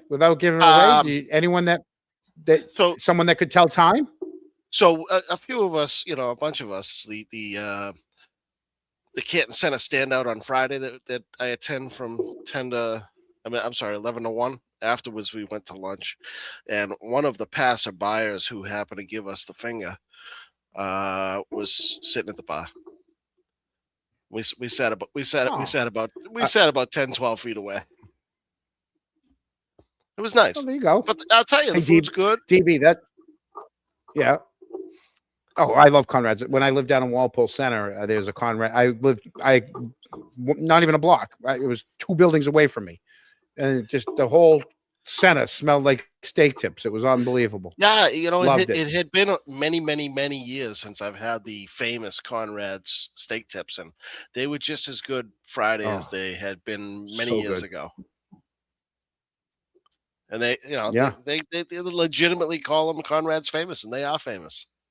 Everybody, and when you mention Conrad's, people say steak tips. Oh, so good! You can't drive through Route 1A and 27 with your window down and not be like, oh, that's the steak tips, Yeah. Hey, DB 7123, thank you so much. You're enjoying the show tonight. That's what happens when you get a week off. You get some news. You get your sources give you some stuff. You get re-energized, and you get all excited to share it with the Kronks. That's that's literally what happens. They've been waiting patiently. I do have I have a Kronk that he doesn't watch us live. Oh well, actually, hey, I'm doing an early shout out to the replay crew. Thank you guys for watching us afterwards. Means a lot to us. Sure so does. I got a person that will be watching this on replay, and he said to me one day last week, he goes, you get what you get with you. I go, what? He goes, you're the same person here as you are on the screen. Well, yeah, I hope so. He goes, I know. He goes, like, you're not different. Like, I think some of these other people, it's all an act. He goes, you're generally goofy all the time. I'm like, oh, thanks. Yeah, I'm a goofball all the time. You should just give him I gotta be me. Yeah, so there's a shout out to that Kronk right there. Oh my God, yeah. I was so excited. You know what happens? It's a marathon, right? And so, you know, they like sometimes you start to doubt yourself. You doubt if the right thing is ever going to happen. You know, if early on, I'll admit that early on there were times where there'd be a moment of weakness, and you'd ask yourself, could she have done this? Oh, look at this right here. This is what I'm talking about. People would ask me early on, don't take that down yet, Eric. People would ask me, like, we'd be talking and we'd be like, hey, do we have this wrong? Could we be wrong? Like, could she have done it? And then you look at that one picture right there. And I'm telling you right now, there's no way in my, I'll never believe that those marks on his arm were from a taillight. Those are claws and bites from a dog that, and I don't care how they try to say, oh, well, what about the ones under? Yeah, the ones under are missing because as he's moving around and the dog is trying to grab, it only got the top and the shirt. It missed on the underneath. His teeth probably came up, and that's why the shirt's got all the holes. There's no way. So and that's not the only reason. There's just so many other reasons. There's just too many inconsistencies. John, what are they hiding? Whenever I have a conversation with somebody that maybe close to law enforcement or in law enforcement, that's the one thing that always comes up is the picture of John's arm and the what appears to be dog wounds or an animal wound. Do you know how many people in law enforcement believe the same way as us, but they are keeping their mouth shut? Mm-hmm. Thin blue line. It's more than the ones that believe the other way. Thin blue lines are strong. They'll do it privately. They'll say it privately. Well, no, I don't mean it like so. Right here, someone said politics, power, high pay, salary. That's not how I meant the people that are the ones that I'm talking to, or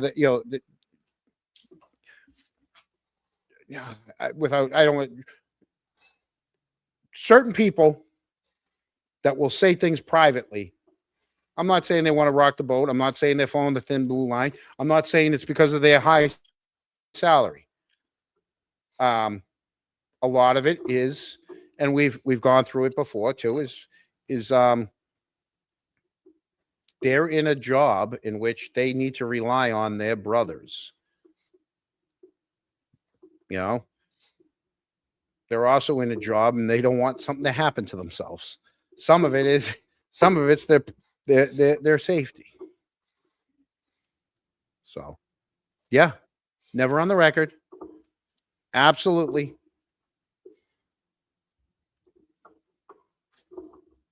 Yeah. Eric, our chat was on fire tonight. Oh, just we're not done. We're not done. I have more. Trust me. I was John. There's stuff that we're not even going to be able to get to tonight because it's just going to be. There's just too much then we better keep moving. Right now. We better keep moving. We better keep moving then. Oh yeah. Right. Okay. Since we're talking about Five Stones, and the elephant in the room. Oh wait, that was me, wasn't it? Looking back now, you think residents feel more reassured than they did a year or two ago? And now, after seeing the good investigation, right? After seeing what we just saw here, the ongoing transparency battles, maybe the audit, according to them, didn't find corruption, but it found racism. Oh, it didn't. They didn't even find the racism, right? They didn't find any of that. I'll tell you, it certainly didn't convince me. I don't think it convinced anyone that anything was functioning normally at that station then. I don't want to speak for the new chief. He hasn't been there long enough, but we'll see where that goes. You got to give him a chance. To me, right now, it seems at the moment, new He's got his captain, work- same ship. He's got his work cut out for him, Absolutely. but he's got to. So, yep. So while we're talking about Five Stones, there was a post that was shared to me. Did she just do it again? No, she didn't. All right, sorry. I checked. I think she did. Checked the. I'm pretty sure she she did did not. it again. Mullins. You know, She in didn't. fact, yeah, it's right. She it's, didn't. It's right there. Mullins, stop it. I mean, it's right here. Sorry, that's the. She did it that's the twice, didn't she? one. She did. She did. She did it twice. And Yeah. and Yeah, since yeah. she did it She did. twice, One was at 7. It's her friend. One was at 7:30. One was at 8:30. Phone away from her. Give us the fucking timeline. And we'll go easy on you. I should double check the John Mullins rules. Mullins is good. I won't get into it, but I said something improper in front of people, and it upset Mullins, and I'm on an apology tour. So we had a very, very, very good day yesterday. The problem was I didn't eat. The only thing I ate was when we got gas. I got those little the Harborough is, how do you say it? Harborough? Those the gummy bears. They weren't gummy bears. They were the ones that look like raspberries and blackberries, but they're the candies. So Narragansett and Harborough, whatever those are. But I had them was when I got gas, and then the rest of the day kind of just fell apart, and I was at an 11, and I should have been at an 8, and I messed up. So, Well, happens. I was like Stuart. Look what I can do. Look what I can do. Said something stupid. Anyways, yeah. Won't be so the, Mullins, she wasn't gets the a pass first time, tonight. won't be the last time. Oh no, absolutely. But she gets a pass tonight for gifting some people some memberships. Yeah. She's spending your money. She's got your card. I know. No, basically she's giving Google. No, whatever. You know what? It's good because you know what? The good thing is now 20 people just got a membership and they get to watch us for and they're now they're now crunks. So you guys, if you want, you can normally Brandy is still awake and she's the one that says, hey, hit the like button. It's free. Or you can become a Kronk. And the more Kronk members we get, the more I'll do some stuff just for the Kronk members. Look, there you go. Iced Coffee Girl. Member for 8 months. She was one of our first Kronk members right there. You know that? Yeah, She was because one of you our didn't have original memberships in the Kronks. beginning. It was just subscribe. No.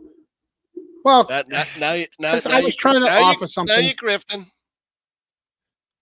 Yeah, I know. At $2. I'm a $2 grifter. I'm not even a $5.99 grifter. I'm just a $2 grifter. Yeah, You're worth a I couple try- of I try bucks, to give- John. I try to give the people something. So okay. Here we go. So around 4:30 this morning, I was John.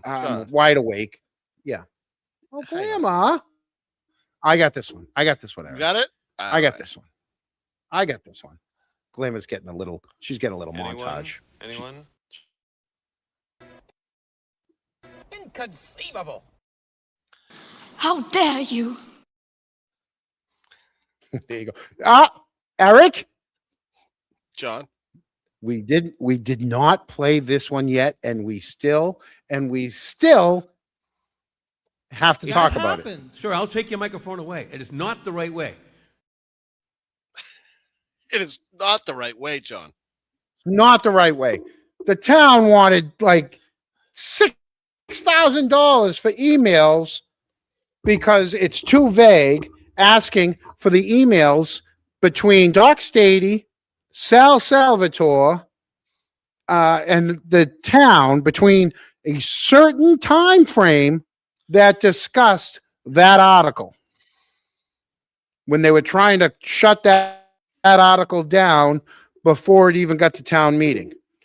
So we have to rephrase our request to ask for certain things. So that's going to be another thing when we walk everyone through. If you want to ask the town for any emails between Doc Stady and the town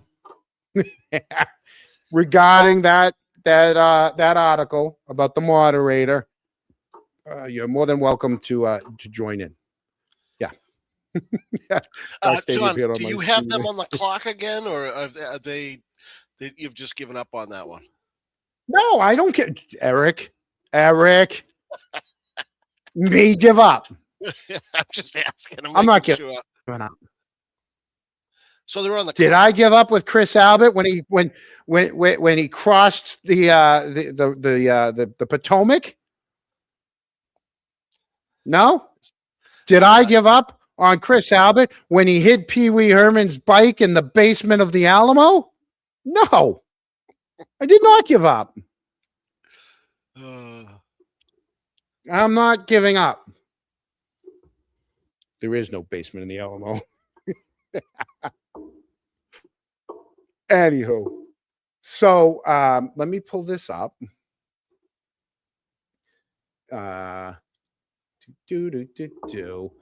Oh, actually, Eric. Yes. Let's put you forward on this. Mm-hmm. You want me to play it first, and you want to talk about it? Go right ahead. Let's play it because I don't know what you're about Let me to get play. these ready. Hold on. Let me get them both up here. Let me get them both ready to go, and we'll pick and choose first, right? All right. You see them down below? Which one you want to go with first? Let's go with Momo. All right, here we go. Do you think you'll share anything once you leave office that you couldn't say now? I'm Paul with Mass Fiscal. Just about your career in public service. Do you have any? It's not over. It's not over, but it's coming to an end. It is. Do you have any words of wisdom for the next generation of elected leaders in county government or state government, since you're at the State House today? Well, being district attorney has a little mix of both. There's law and politics, so I spent a good part of my career in the legislature and the last part as district attorney. But which one do you like better, legislature or as a DA? They both have their moments. Do you have any big regrets? Well, I won't say any regrets. Would you do anything differently, maybe? Well, I would have done a lot of things differently in both my years in the House and Senate, but I would have a lot of things I would do over again or twice as hard. In fact, I've done that on cases. But the hardest part that you have to deal with, when in the legislature, you can fight back.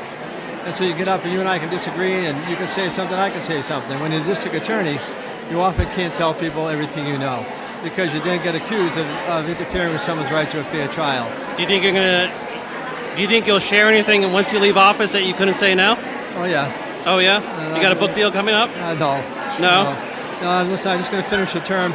I have 53 years in public service, so I go back and practice some law with my partners, go back to the calmness of the civil world, and figure out what else I'm doing. But do you see any other runs for office in your future? I don't think so. You think that's it? Well, you know anybody else who spent 50 years in public office and been through 21 elections? Bill Galvin? I have probably more elections than him, but he has broken time. Okay. But he would be the closest one, I suppose. Also one of the smartest people I know, so I'm glad he's staying. All right, we'll catch you a little All right. later. Well, nice talking to you. Thank you. Eric, let me go real quickly. If there was ever a commercial for why there's term limits and they shouldn't be career politicians, that's it right there. Go ahead. Go ahead, Eric. Take over. John, all I can really say there is for 53 years, the public was getting screwed. That really is why you don't have career politicians. Oh, yeah.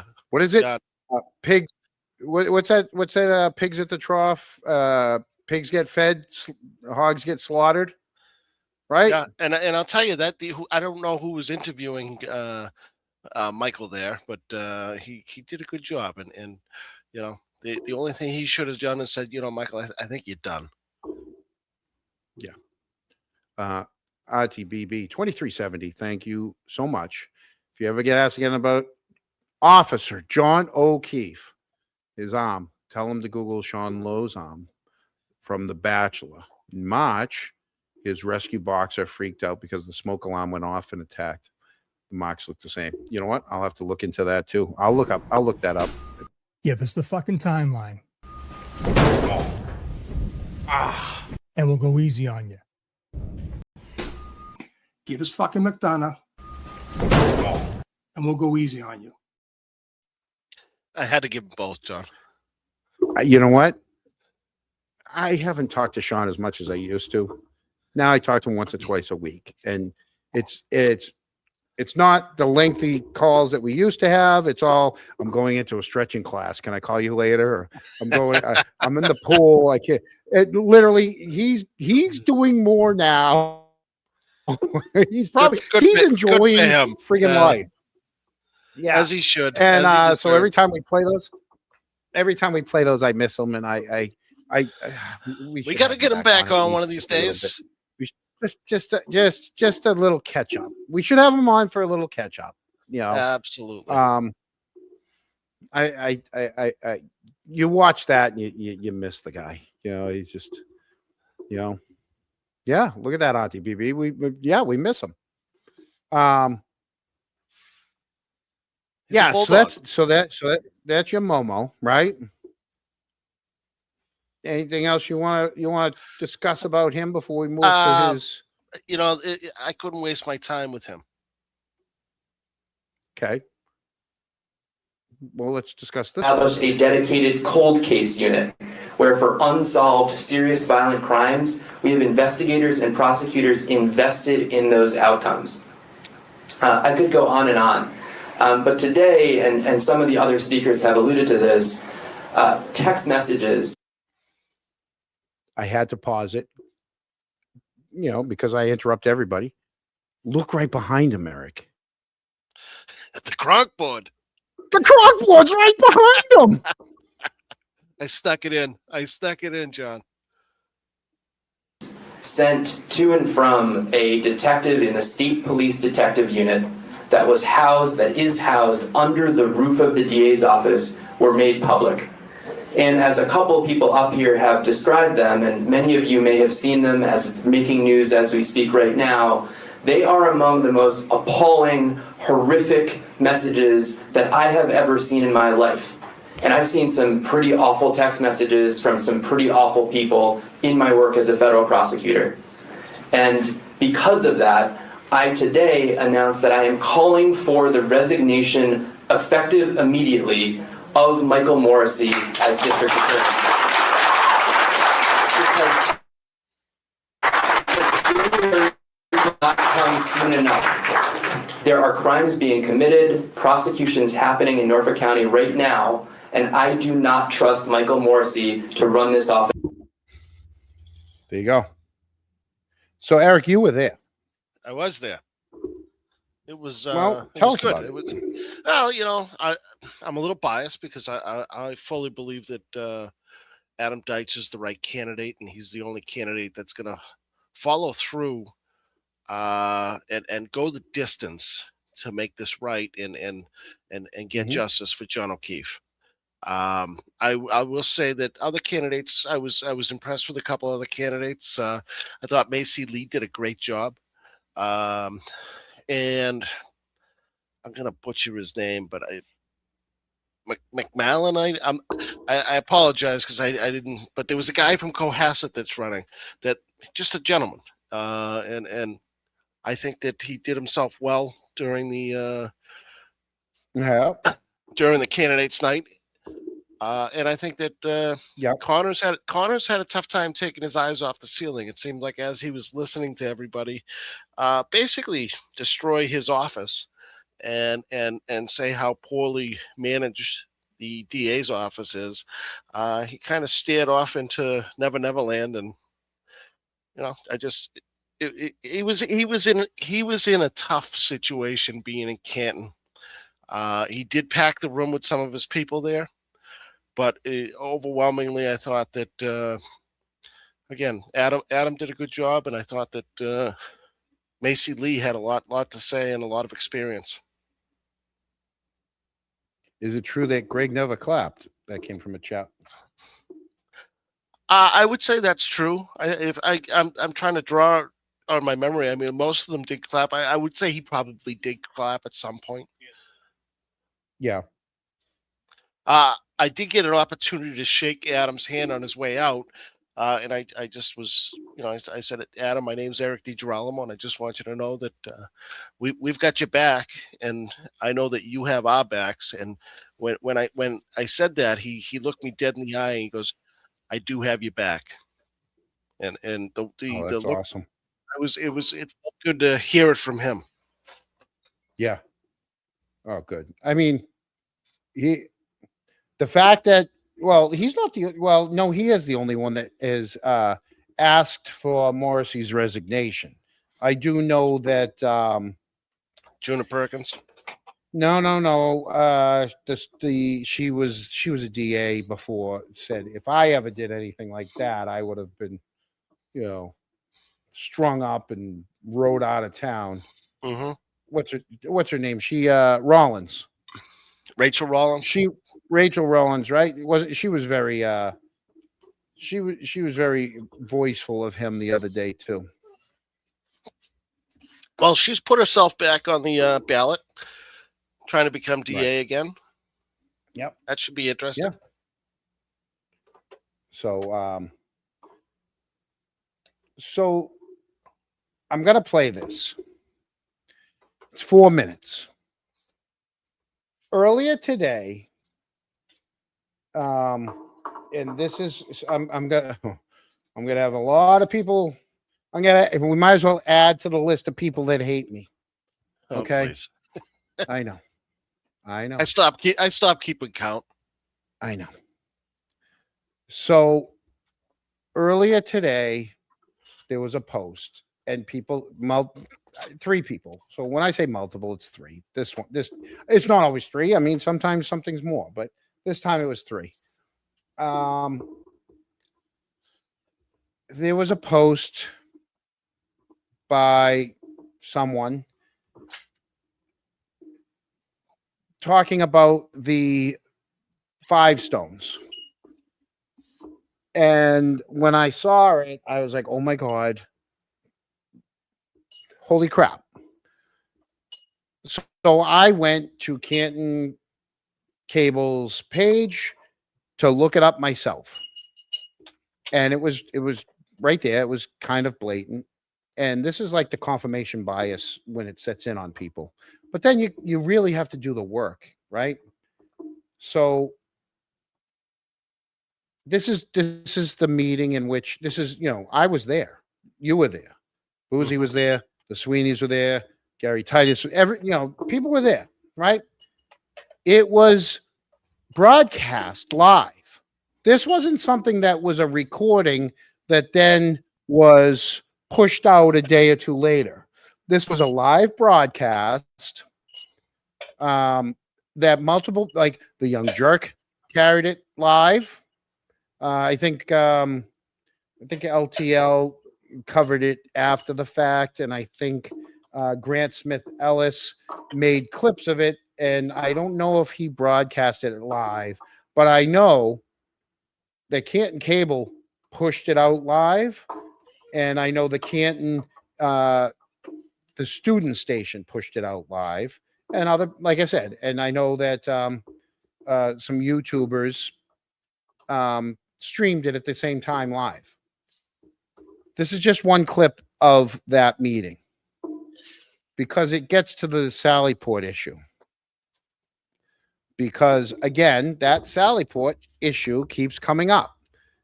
So actually, before we get to that Sallyport issue, let me Grant Smith Ellis is amazing.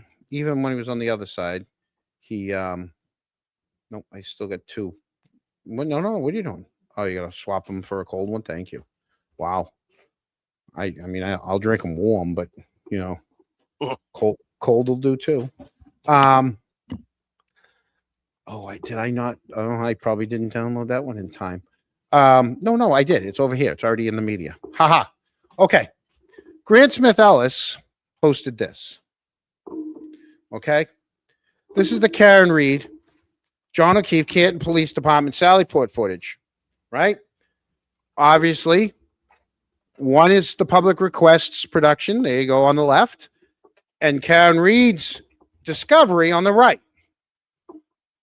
Okay. I studied these. So the way Grant has that is off by maybe a frame. I'm not talking a second. I'm talking maybe a frame, right? We watch it again. Okay. It is that close. All right. I stopped it at the snow coming off. I mean, I was playing it literally. I downloaded, I put it into my app, and I did it frame by frame by frame. Okay. To the point of watching the snow fall off the door. To the point of right there. See that snow fall off the door? I'm going to keep playing it while we talk through it. Yeah, but John, what about the person that appears We'll on get the to other? that. Exactly. I just want to show people that to the point that the snow falls off the door is like literally a frame off, right? Yep. To the point of when he crosses the back of the vehicle, he's just off by a frame. Grant did a great job. I mean, it's hard to line these things up. Okay. But here's where we get to it. Okay. This is where we get to it. This is now, I took Grant's film. See the foot still out the door? See it? Right? Yep. Okay. So the first one, I'm going to keep playing it.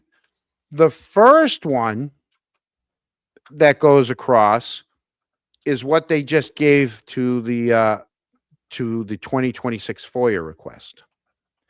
The second one is what they gave to Karen Reed. Right? Mhm. Watch again. This is the first, this is the one they just turned out. And this is the one that they gave Karen Reed. Do you see the difference? There's 3 seconds delay between where that foot is leaving the garage door on the one they gave the people. But it seems to freeze right there. Watch. Exactly. Frozen right there. But the thing's still playing. And then that comes through. Now, this is the second video. Stops, and the thing's already, and the second, and the other one's already on there. Like, do you see the difference? That's the first video that they just sent out to everybody.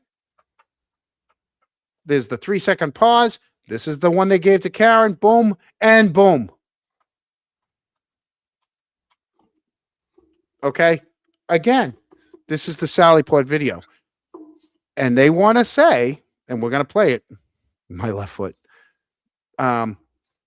They want to say that the Sallyport is one of the cameras that would be considered an outside camera because the outdoor cameras were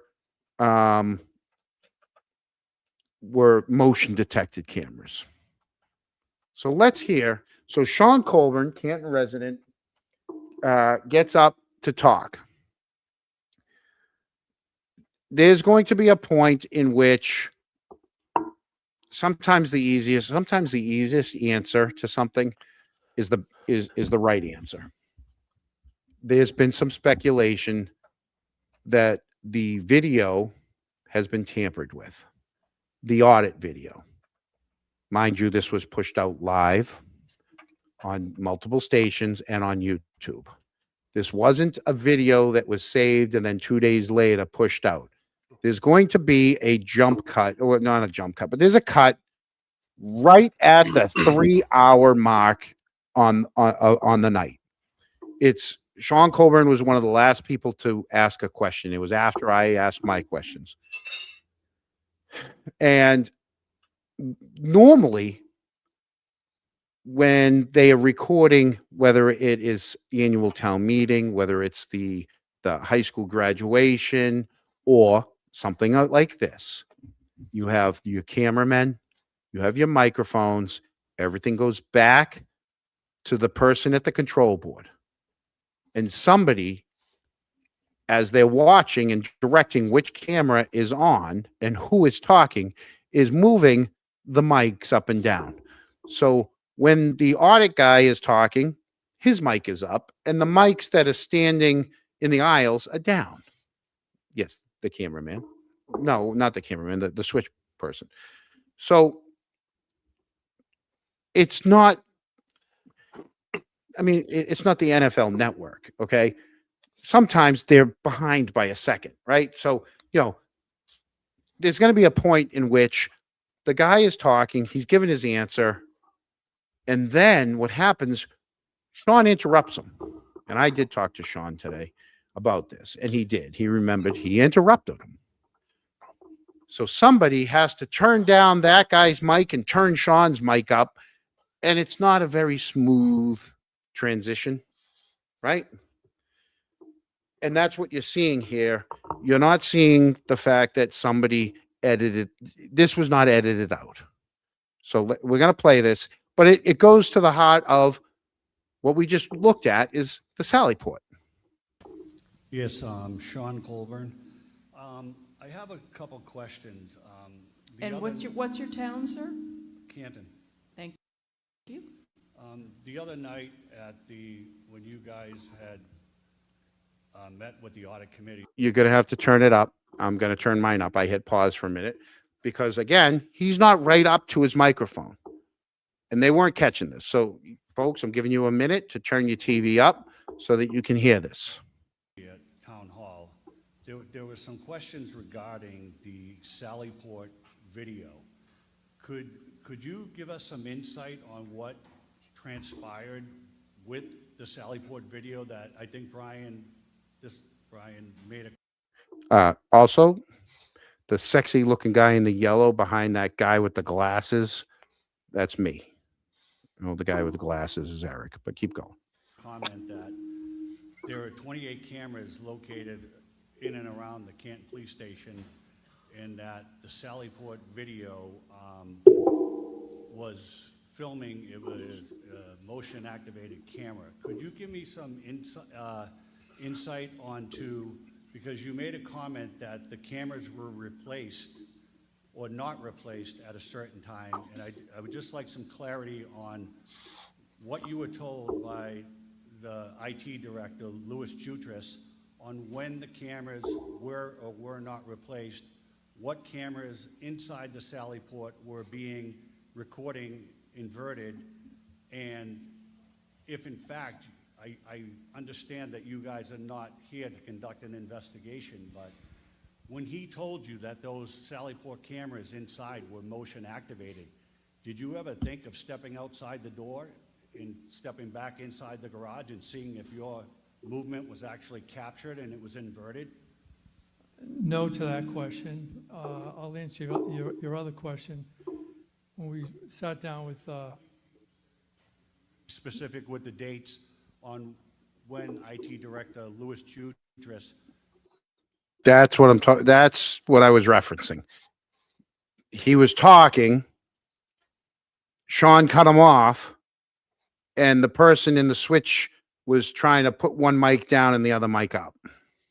Told you that the cameras were not to be touched by an authority, whether it was the Norfolk County District Attorney's Office, whether it was Helena Rafferty. We didn't ask him those types of questions. We asked him how many cameras are there in and around the Canton Police Department. He noted there was 28, most of which are analog. I think there's 2 IP cameras. Remember this. Most of them are analog, 2 IP. Remember this. We asked him regarding the mirrored camera. There's 1 mirrored camera. They did not investigate anything. They took people's word for everything. Mm-hmm. They just asked Louis, and they went with what Louis told them. I have no problem with Louis. The problem is they're the auditors. They're supposed to audit and look. They never looked. outside the Sallyport number 3. There's also a couple other in the town.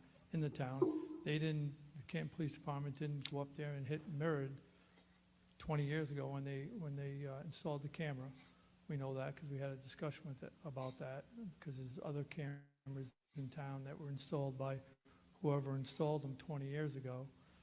And I'll answer your question again. No, when we met with him, we didn't walk downstairs from the conference room, walk into the Sallyport to see if the camera was working. What did they do?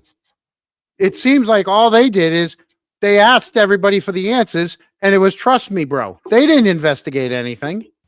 That wasn't in our scope of work. Further, we did not look at any videos from Karen Reed's vehicle when it was there from January 29th to February 2nd. Imagine that. Wasn't in Nope. the scope of work. We're not there to review what was on the camera or what wasn't on the camera. Okay, Okay, you're actually out of time, and I asked one question. I don't think the response was. I went back and it was 1:44. You get 2 minutes. He still had 15 seconds left. I went back and checked on that too. Was I out of time? Was my 2 minutes up on a yeah, question? you were out of time. I'm so sorry. Well, if you want to ask I just- a really quick follow-up question, No, I go do, ahead. yeah, it is a follow-up question. The other night, when David Clow, who's a member of the audit committee, asked a question about 42 minutes of missing video, Brian had made a statement, you're both Brians, correct? No? Well, you made a statement about gold being on a table and disappearing doesn't mean that the gold was there or whatever. And there was also a statement made that the cameras were not to be touched, that they were told, Louis Jutras was told that the cameras were not to be replaced by an authority. Yeah, whether it was the mirrored camera has not been replaced. It's still in the same way it was when that vehicle was driven in on January 29th. The mirrored camera you're talking about, it's still in place. It is still in place to It this is day. still in place because there's a prosecution going on. Okay, thank you. Okay. So, being the cronk that I am, they discussed what they discussed at the other meeting, right? We probably should hear what they said at the other meeting, right? Here's what they said. 19, we had a capital planning request that actually updated some of the cameras to digital at the Canton Police Department. Were you able to see that some of those were digital and some of them weren't digital? There were some of them analog? I don't know. I remember speaking to the. I don't know. I remember speaking to. They didn't look. Let me back that up again and play that from the beginning. All of the cameras were analog, but in 2019, we had a capital planning request that actually updated some of the cameras to digital at the Canton Police Department. Were you able to see that some of those were digital and some of them weren't digital? There were some of them analog? I don't know. I remember speaking to the IT gentleman, and that's where we gleaned this information. I know there are cameras in the process of being switched out. The mirrored camera within the Sallyport had not been switched out at that time because there was and rightfully so, there was the current chief, the administration didn't want it to appear like they're trying to alter anything prior to the audit. So when we met with the IT person, we were speaking in terms of the 800 days to the exterior cameras around the building, and that's based on movement. So that's best case scenario on the cloud, no movement. So that can vary. And did you see how media could have been lost during that time, such as video recordings during certain periods of time?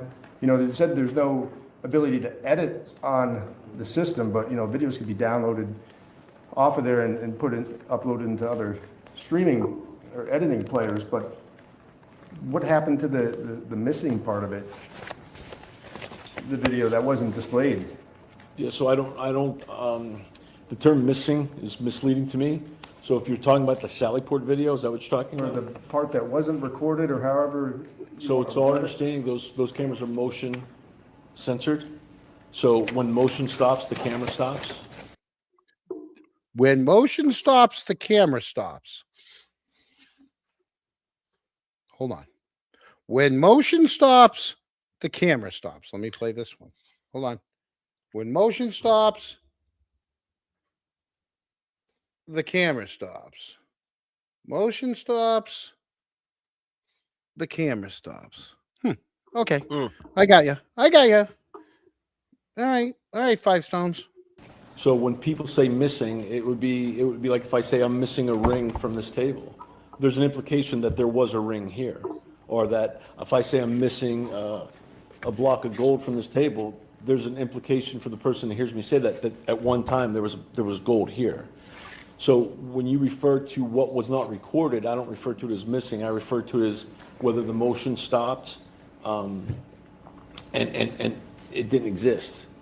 So when the motion in that Sallyport stops, the camera stops recording.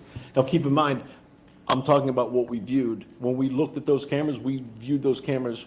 We weren't reinvestigating that case. What we did is we looked at the policy, we looked at the Sallyport, we looked at the cameras. So now he said he looked at the cameras. 5 minutes ago, he never looked at the cameras. He got all the information from Louis Jutras. Which is it? Did he look at the cameras, or did he just get the information from Louis? John, they only got paid a couple $100,000. I mean, you want them to do that kind of work?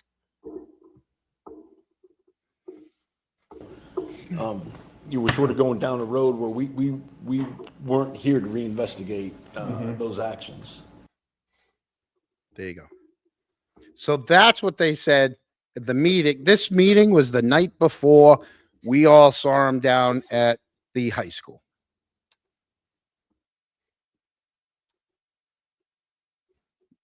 Yeah. You can't make it up, folks. You can't make it up. You can't make it up.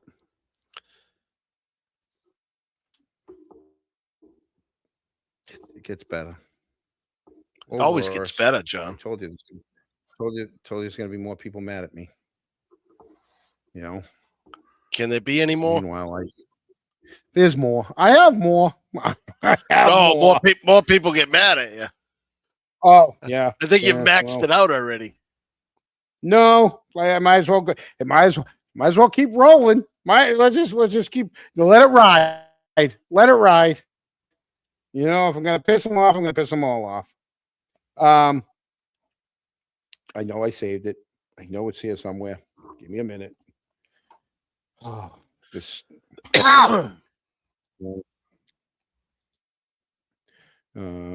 It is one of these. Is it this one? Yes. Oh yeah, that's that one. That's the one. There it is. All right, hold on. I have to download it. Sorry.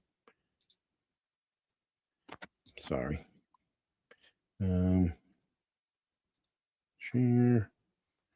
to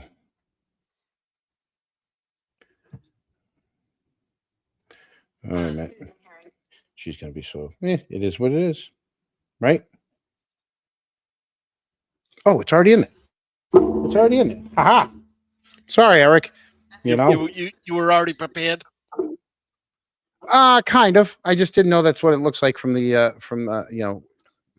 I didn't have time to label them, so to speak.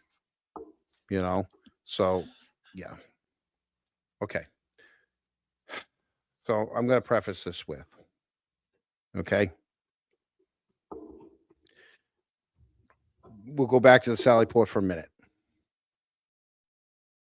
We just saw that they give Karen and her team a video, and then the FOIA request asks for the same video. You get different versions. There's going to be timestamp concerns because Karen's had a timestamp. The one that was sent to the people didn't, which is going to ask you,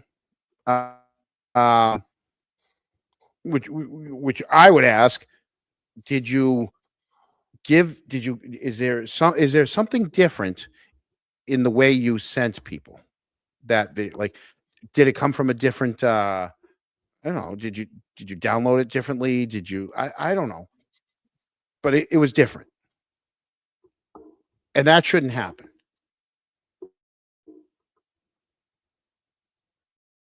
Because you've had this footage for now going on 3 years, right? 4, 23. Let's see. The first trial was 24, right? 24, 25, 26. 3 years. 3 years. You've had. And so now we have technical questions. There's timestamp questions. There's different video versions, because we don't know what frame rate you sent it to the people. Anyways, again, transparency. We're gonna keep going with the word transparency. All right. This just keeps muddying the water. It does. So also that night, or that afternoon, I should say, that afternoon at the police audit committee, we had a then, let me get rid of that, remove that from, we had a then citizen get up and ask a question. All right, let's play this, and then we'll get into it. All right. Susan Harrington, Canton resident. I have a few comments that lead to an important question. This is an important step toward healing divisions in our community. Let me preface this with, I edited this clip. I'm not giving you her whole speech. Okay? I edited it down for time. But here we go. Susan Harrington, Canton resident. I have a few comments that lead to an important question. This is an important step toward healing divisions in our community and rebuilding trust. It highlights what we are doing well and where we can do better, with ways to make meaningful investments in our police department and strengthening communication. Our public safety personnel put their lives on the line every day, and we owe it to them to invest in the best training, resources, and leadership possible. You've identified the need for additional training, enhanced communication, and clearer policies to help officers do their jobs more effectively. Steps that I fully support. She supports all that. At the heart of public safety is public trust. You have identified issues in the relationship between the police, the town administration, and the community, and given us a door to rebuild and strengthen it. We need to focus on community engagement, increasing transparency, provide. We need to focus on what? What does she want to focus on?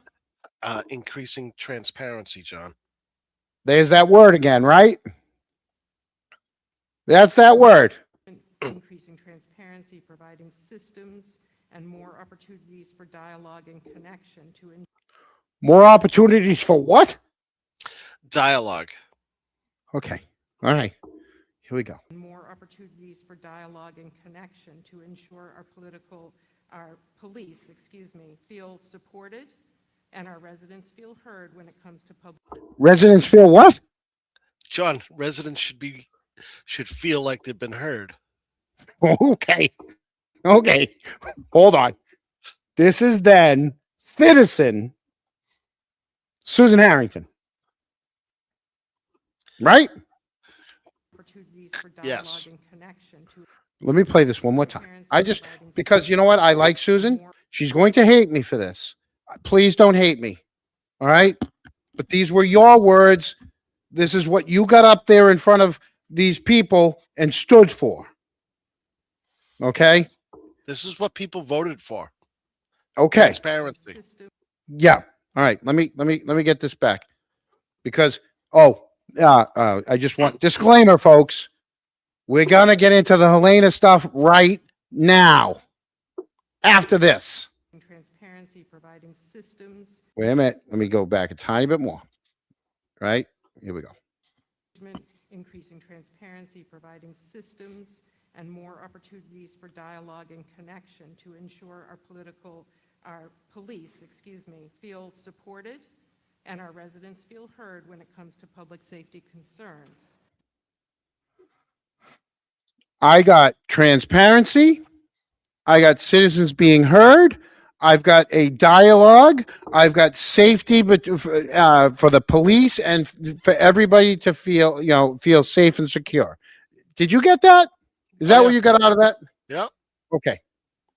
All right. Let's get into the Lena stuff. Okay. We just saw the Sallyport stuff, which we can't even trust. Okay. We know last year, or was that last year? Or was that 2 years ago now? It was last year, 2025. Last year as a resident, those key words, public trust, transparency, ensuring residents who raise concerns feel heard. Today, she is now the chairman of the select board. For weeks, going on months now. Going on a month and a half. Okay. Well, she's 2 meetings. Two No, meetings me. she's been the No. chair. I'm saying for weeks. Yeah. Going on a month and a half. Yeah. I've been trying to verify records relating to special police officer appointments, the authority, the qualifications, and compliance. I've included requests to the town, which came back with a bunch of junk, a bunch of when she first got on the force. Right? I went to Norfolk County. Norfolk County had nothing. The Norfolk County Sheriff's Department had nothing. For Helena, they had For stuff Helena, for 2 they had others, yeah. they had for 2 others that they offered up. There's been some other neighboring municipalities that I reached out to. So my question to Susan Harrington, do those principles that you spoke on still apply now that you're in a position of leadership? Do those still apply because you're on the other side of the table now? Because transparency is easy to sport when you're standing up as a citizen at the microphone. The real test is whether you still support them when you're sitting at that table as a select board member and you are the chair.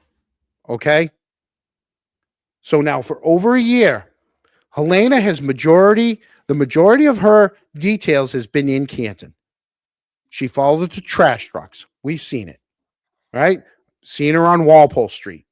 We've seen her on Bolivar Street. I've seen her on Walpole Street. I've seen her on Bolivar Street. Other people have seen her on Randolph Street. Other people have seen her on Randolph Street. Okay. She's working as a special officer. Her title, when you look up under the government pay, right? Her title is retired special police officer, right? For details, which she's allowed to do because Canton, which we went through, Canton asked Bill Galvin to make a law for them so that retired officers, once appointed, could do those details. It saved, they did it for multiple reasons. And one of it is so that it freed up room so that, officers weren't being, you have all these guys on overtime and you have got, and it just, the problem is I went to the town and asked, when did she get sworn in? Nothing. What about her physical? I don't need to know her records. Just did she, when's the record of her taking one? Well, we don't give her that out because we don't do medical. I didn't ask for the medical records. I asked for the date. That was it. Nope, they don't have it. Okay. Or the appointment. Now, you can argue they're using a mutual aid clause that she's coming from another town. Okay. Well, like I said, she didn't get sworn in Norfolk County. So if she had gotten sworn in by Norfolk County sheriffs, that basically covers all of Norfolk County. Okay. We just saw, and we know anyone that works a detail at Foxborough Stadium gets sworn in by the town of Foxborough. So any Canton officer that goes down to Foxborough is going to get sworn in to work at the stadium for the town of Foxborough. They follow the rules. Did Canton. So I've been raising these questions publicly. It's not like they didn't know. They got the emails. The whole select board, all 5 of them, right? And was this before or after Charlie retired? I don't know if it was before or after Charlie retired. So it's either Charlie or Jen received this, and the chief of police, because when I sent the email saying, basically, I wasn't asking for anything. I was telling I was offering to them saying, listen, there's no record by the clerk of Canton that Helena was ever sworn in as a retired officer. So maybe you guys should look into it. And maybe you shouldn't have her working as a retired officer until she is, or until you find out how she's being, how she's working that under how did they circumvent the system in which she's doing it, right? And what they did is all they did is forwarded it to the chief, who then sent me an email saying, please use the porthole for all requests. I'm like, I wasn't asking for an information, right? But that's how they want to do things. That's how, again, and the answer from the chief was we're looking into our policies. Okay. Now, like I said, if she was sworn in by any other town, that still doesn't fall under how she's working for Canton, the majority of her details in Canton. So again, and you want to use the word transparent, Eric, or I do, right? I want to use the word transparent. I'm going to be transparent with all of our Kronks out there. Okay. If she's doing a detail, let's ask the Kronks this. If she's doing a detail on the side of Bolivar Street following the DPW, right? Yeah, okay. If she's doing a detail on Bolivar Street, do you think, what kind of firearm do you think she has on her when she's dressed in her Canton outfit standing on Bolivar Street? Let's let the Kronks come up with it. She's retired.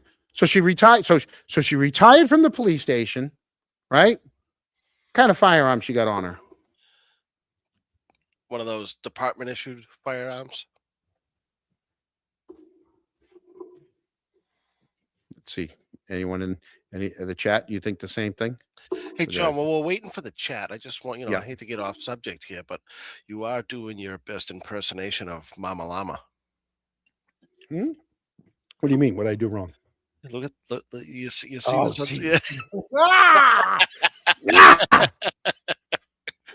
You can tell I'm not reading. You can tell I'm going off. So when those things are on my head, I'm off script. Oh, Sorry, I didn't mean to do that. no. I'm not asking what kind. Eric has it. A department issue. She's not going to have her own personal firearm on her when she's doing a job for the town, because God forbid, what if something happened? And John, the badge and the patch on her shoulder, they say Canton Police, I believe. Would I be They wrong? can't. Well, because they're not going to.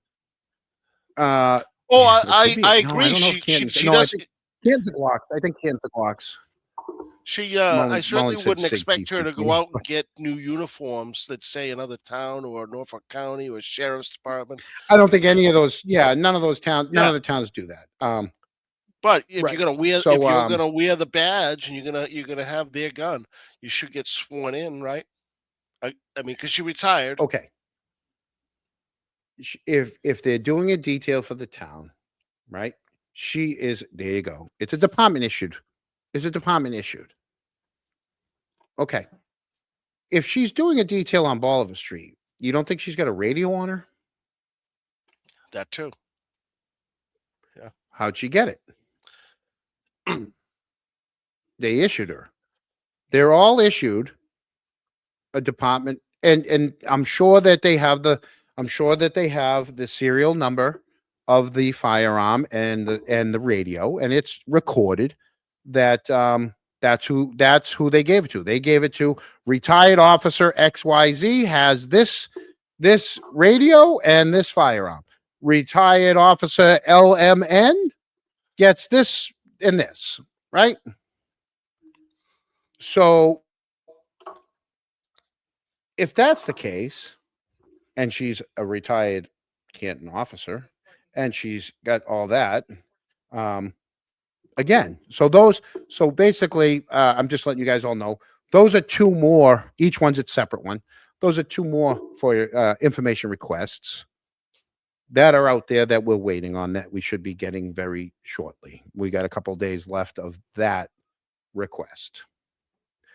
Scotty, she is a retired. She's listed as retired. Retired special police officer details. correct? Special details. Retired special details. Yeah. Yeah. So that's what it says. So I'm not stopping until at least they give me an answer. And I don't care what here's the thing. I don't even care one way or the other what the answer is. Just Well, tell me what the you answer want the truth. is. Yeah. Be transparent. Tell us how she's working and just say, she's working because of this. Thank you. All right.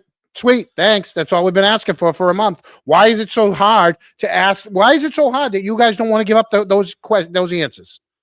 Why? Like, seriously, what is so hard? And what are you protecting that you want to make it so difficult for the public just to ask that question? And then now town hall gets all puss-faced. Oh, I got another request from Jonathan Camo. I'm going to make him wait 10 days. Right? If you just answered the question, I'd stop sending the requests. But no, you want to play games, so now I'm going to find out another way. Just how it goes. Sorry, Mullins apparently liked that little.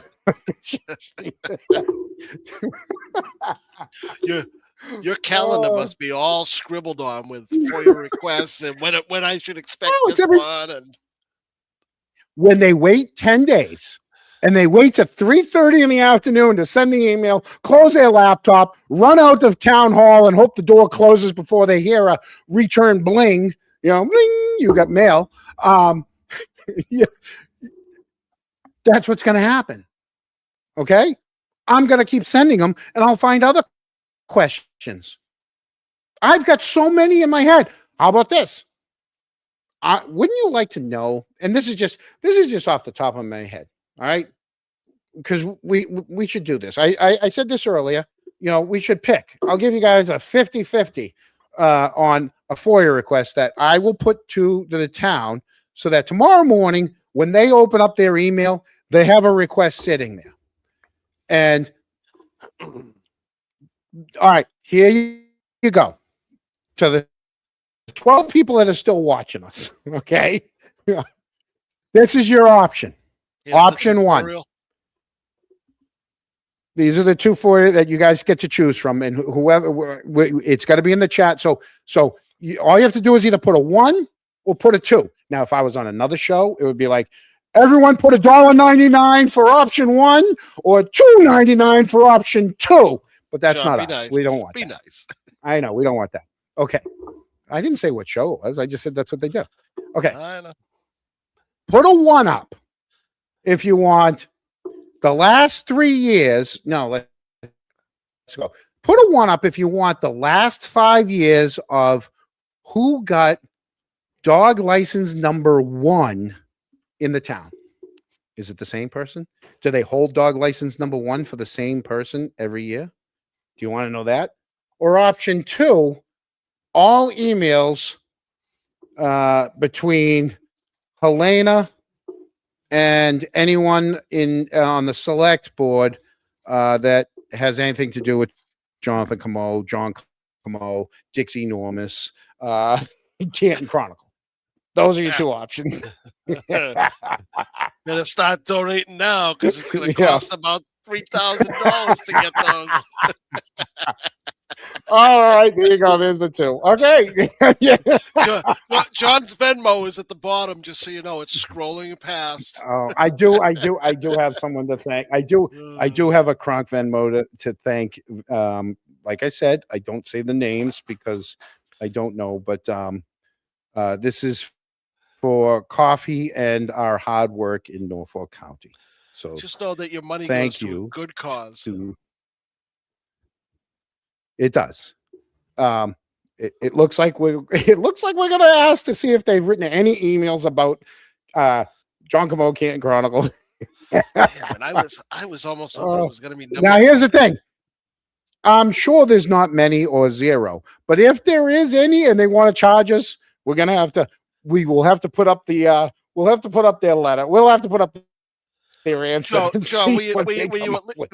will you at least save the #1 dog tag for a later public records request? Maybe. Yeah, give it a I'd week. love to know if like John Conley gets #1 dog tag for the past 5 years. You know, Hey, Uncle Fredo. Eric, Uncle Fredo, you go ahead, Eric. You give Uncle Fredo what he wants. He wants. Give us fucking McDonough, and we'll go easy on you. It's her friend.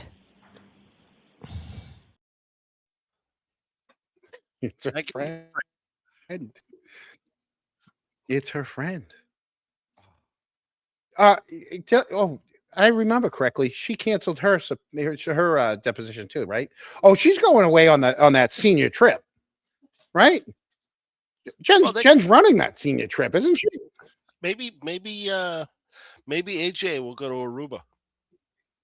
Maybe that's what it is. Maybe because Jen's running that Aruba trip for the high school. I mean, geez, how close to these high school kids does she have to be? They go after me all the time.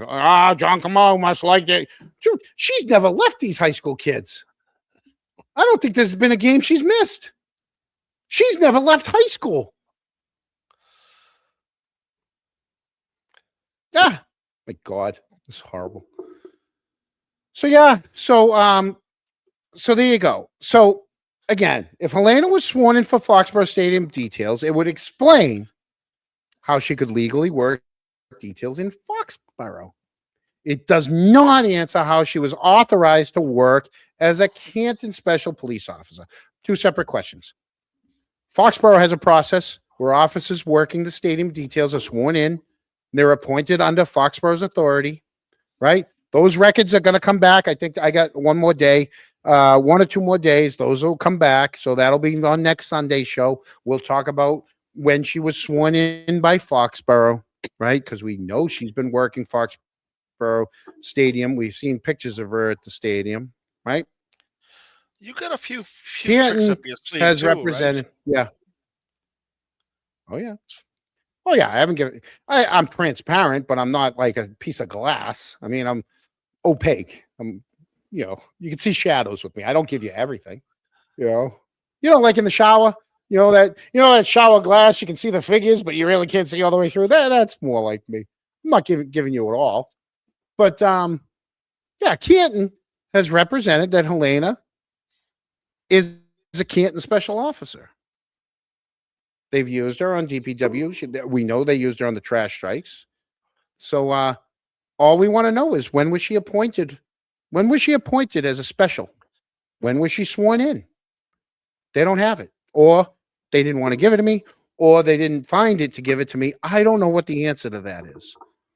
So, I just want to know under what authority she has continued to perform those duties since her retirement.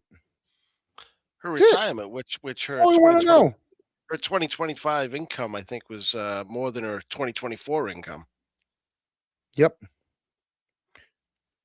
If records show that Helena was sworn in by another municipality after questions that we started asking, the story is going to be less about where she was sworn in, more about why the process wasn't transparent right from the beginning. Right. Right. Again, transparency. And if she was properly sworn in elsewhere, why wasn't that information immediately released? Why do they want to continue to go down this route? Because it's you. Why wouldn't they? Because it's me, and they think it bothers me? Dude, you just gave me an hour and a half of information of show material. I didn't want to do it. Huh? Don't tell them your secrets. They must know by now. I would think. Right? Oh. Yeah, there's a ton of questions. Why didn't Canton not already have the documentation readily available? Right? Was the swearing in done before the public records request or after the questions? Right? What prompted it? If it was like, once we see the date, wherever it is, what prompted the swearing in? Right? And how about this? If she went to another town, why? Why was it necessary to go to another town to get sworn in rather than have the process handled right here in Canton, where she's working 90% of the details? Where she spent her entire career. Correct. Why'd you go somewhere else? Because let me answer that, John. I got the answer. We didn't want to put it on a select board agenda. Because people would show up. And then they would have had to deal with, God forbid, wait a minute. What did Susan Harrington say when she was standing up? People wanted to be heard? They didn't want to deal with people wanting to be heard. Yeah, the people that want to feel like they've been heard. It doesn't matter how they vote. People want to be heard sometimes. That's why here's the thing. Some people, depending on different issues, there's a different person for different issues, right? You got both people. We talked about this earlier. Both people working in the family, right? Some people take the train into Boston. Some people maybe go up to Needham. They take 128, right? Helena got sworn in by the Rentham Outlets chief of security. There you go. So you got all these people that, they travel to work. They work all day. They take the train out of Boston. They come home. Maybe they take the 3 o'clock, 4 o'clock, 5 o'clock train, right? Or they rode in. They came down 128. They dealt with that traffic right through University Ave. They cut up Dedham Street. They get home. They look at the agenda, or they know there's something on the agenda, and they're like, you know what? I'm going to go down to town hall. I'm going to go take a quick shower. I'm going to skip my dinner. I'm going to say hi to the kids, but I'm going to go up to town hall and I'm going to sit there. They sit there through, we love Brenda. They sit there through the public comments. They sit there through the beginning agendas. They sit there through the 1 hour or 2 hour presentations of XYZ, right? And then all of a sudden the topic comes up on what they want to speak on. And it doesn't matter how you're going to vote. What matters is there was a citizen of this town who went there, who wanted to be heard, who wanted to have a voice on which way that the way they felt on a subject, whether they agreed with you or disagreed with you. That's how it should be. Well, and John, Susan stood up there. Go ahead. It was said that she didn't have to let the speaker speak. The problem I have is once you welcome that speaker to speak, then you got to let him speak. You can't decide, oh, now it's time. You're speaking about stuff that is opposite of what I believe, which is what the perception was, and then cut him off and say, I was being more generic because it's not just her. It was the last 3 years of any. So even if you want to get up and speak, like say there was a topic of like, we always get a lot of the gas stations that want to put 10 cars out on their lot. And the house that lives next door to them is like, yeah, I really don't want to see the 10 cars. I'm happy with the 8 cars. I'm just putting this up there, right? So they want to go and they want to speak on that, right? Or how about this? The people that want the 1 day, they want the 1 day liquor license for an event in their neighborhood and blah, blah, blah. And someone's like, yeah, can we have it shut off at 9, not 11? Or, whatever. For whatever, that's what it's there for. That's what the small town politics is for. It's for the people that took the time out of their freaking day, that went up to town hall, that sat there, went through all the other, that's how town meeting used to be. Everybody used to go to town meeting, right? Now you only get maybe 200 people out of the town, but that place used to be full all the time. Okay. And people voted and they sat there all night and they all voted on stuff. It's not like that anymore. And that's the problem with, you can't, and this is everybody. This isn't, I'm not singling Susan out. This is all of them. This is the John Conleys, the Mr. Theodore, the JR. I'm just going through who was chairman, Loughran, right? You become the chairman, and almost one of the first controversies is you shutting people down. I just think it's a bad look when you've seen both sides of it. You've seen you've seen people who want to be more transparent, right? Want to have more communication, and then there's no transparency, and then there's no communication, right? And it's the same thing at the clerk's office. Could they, if they wanted it to be easier, could they have worked with some of the people asking for these requests? Absolutely.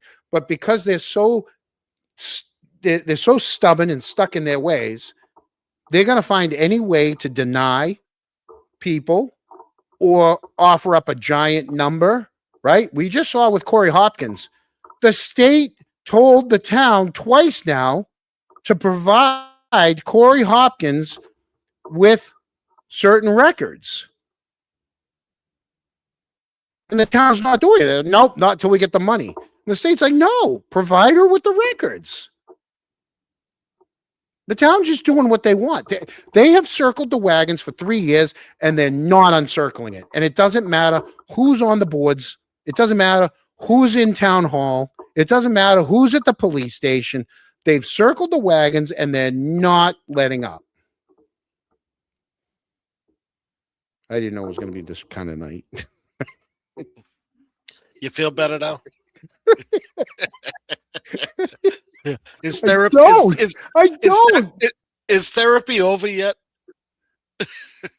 I don't know if maybe I'm the only one that feels this way, but usually I'm the.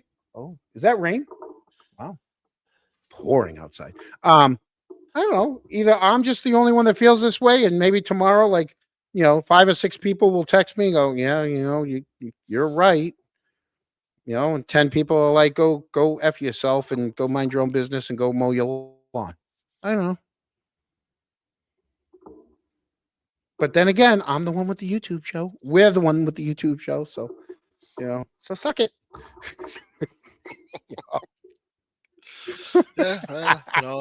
We need the content, John. So stop complaining. Yeah. I know. We'd have no content if they just worked with me. It would have been the whole Helena thing would have been 1 week if they just worked with me. Well, they dragged this thing on. It'd be nice to have a show one time where you could say, hey, you know something? I put a couple FOIA requests in, and the town worked with me. They there was an email back and forth. We solved it all in like 48 to 72 hours. Wouldn't that be That's nice? how other towns are. The other towns were like this. I got one back that day. Next day. One day. We got your request. Here you go. Thank you. Wasn't us. They're probably like, huh, it's that Camo kid. We better get rid of him fast. Keep us out of it. Yeah. I won't even tell you what town. Keep us out of it, but here you go. All hands happy, on deck. Happy to give it to you. Through. Here you go. Yeah. Here you go. You know. So Free of charge. I know. So there you go. Let me move that away because apparently I got a little feedback when I do that. So we're at that point where I think I've gotten through the majority of the stuff. Oh no, I haven't. There's more. Do we still have anyone watching? We got more. Yeah. More. The replay. Do you want more or do you want us to be done? What time is it? The replay crew's gonna go. Oh, We got 15 minutes. Listen, if I can do this in less than 15 minutes and we get out of here before 3 hours, we can do this. There you go. We can do this. Right. If I have it set up, I have it. Oh, I do have, and I have it set up. I have it ready to go. Right? I have it ready to go, Eric. Sir, I'll take your microphone away. It is not the right way. I just want to play that. Okay. Here's another thing that it's amazing. The more you watch, the more you see these things, right? So let me play this and we'll get to it. Here we go. You drive from your house to wherever you went? Yes. And what kind of car do you have at that time? A pickup truck. And specifically, what kind of pickup truck? Ford F-150. And what color was that? Dark gray. Marthy's, where were you? At Ryan's in Canton. And do you recall how you got from Ryan's house to CF McCarthy's? To CF McCarthy's? I drove. And do you recall, if you drove, do you recall where you parked? I don't. Okay. Let's get into this.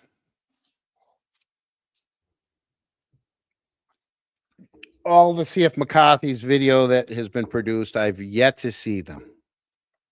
They all either were on the left side at the tables or they were at the bar. That camera doesn't show any one of them at CF McCarthy's at that time. We already know that Ryan said twice he went there to go see his sister. Okay. Which we know his sister wasn't there. Let me play this again. All right. So I can pause it.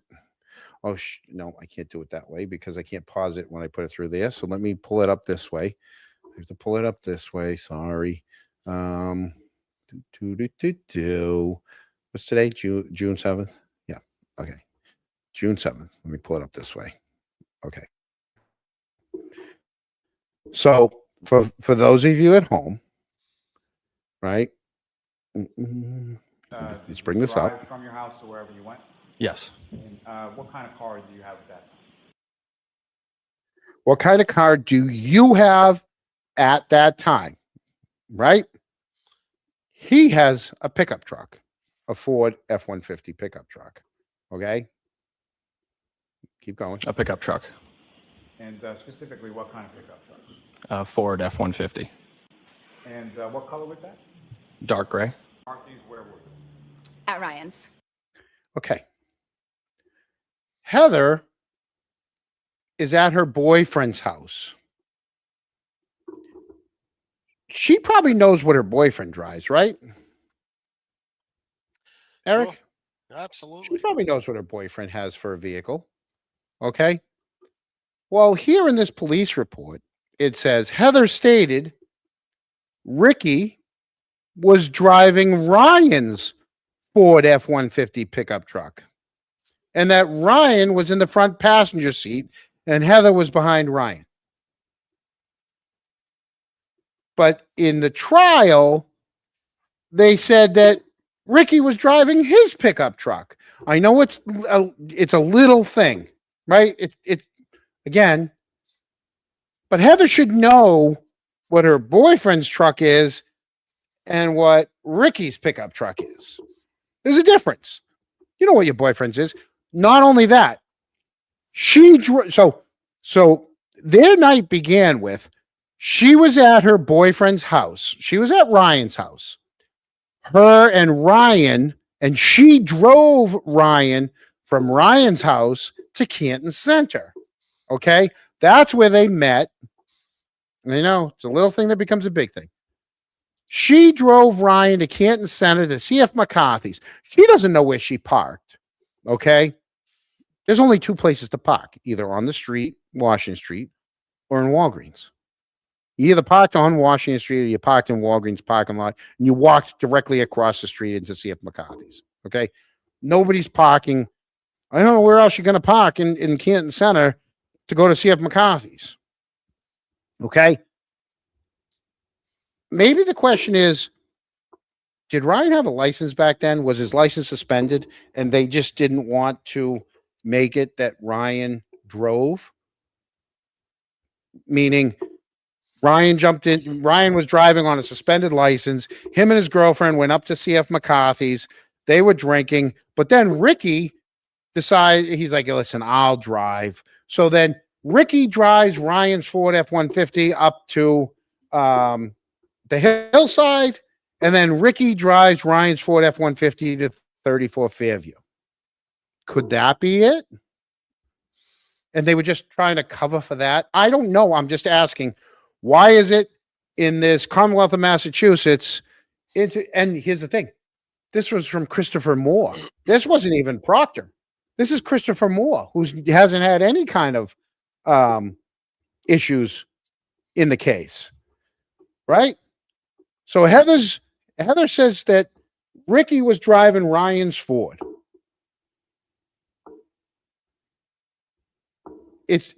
And maybe that's why when she said she drove, but she doesn't know where she parked in Canton Center, because she really didn't drive. Maybe Ryan drove. Could it have been Ryan drove and she can't answer the question where she drove? Or how about this? Hear me out on this.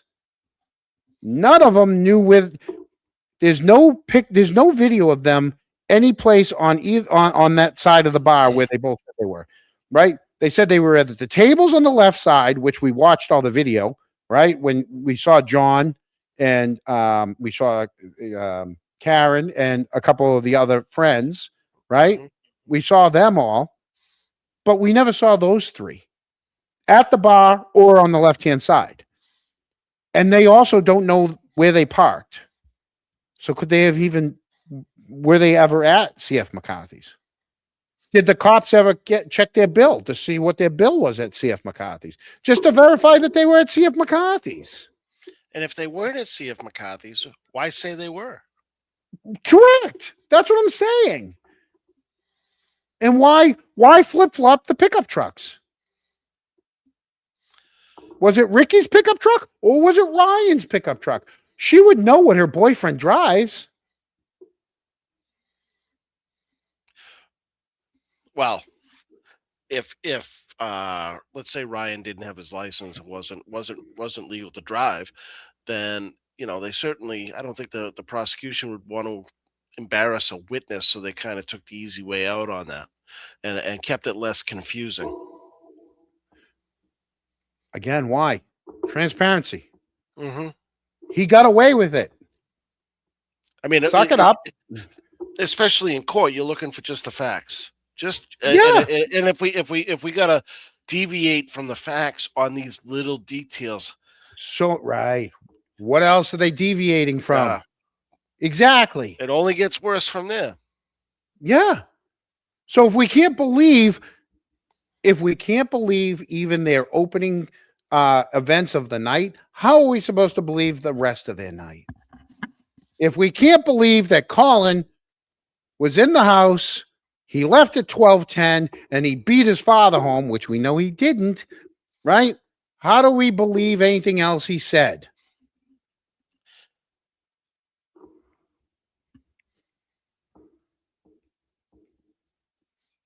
It's all bullshit. Right? That's the problem. Yeah. It's not a question of trust. It's a question of there's too many inconsistencies. Same thing. How can Jen be walking down the stairs? If Jen walked down the stairs with Brian and Coco, what was she doing while they were getting dressed? Did she have her back turned? Did she have her fingers under, was she doing one of these? Was she doing a little Dr. Spock while they were getting dressed?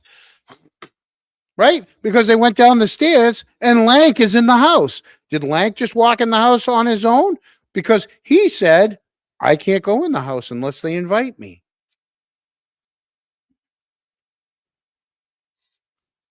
Yet he was That's in the the house. problem with this case. Yeah. How did if Jen went in the house and went directly upstairs, right, to wake them up and didn't come down until the cops were in the house, who turned on the front light? Did they knock? Did they just walk in? Yeah. How about this? Who is it? It's the cops. What do you want? We want to talk to you. How many of you are out there? 2 of us. Talk to yourselves. You got jokes now. I do. Oh, yeah. Don't even get me started. I had a lot of landscapers at my job this week. I have to learn Spanish because the Google phone translating thing is getting a little. I am picking up some Spanish. I'm picking up some Spanish. You're doing better than me, John.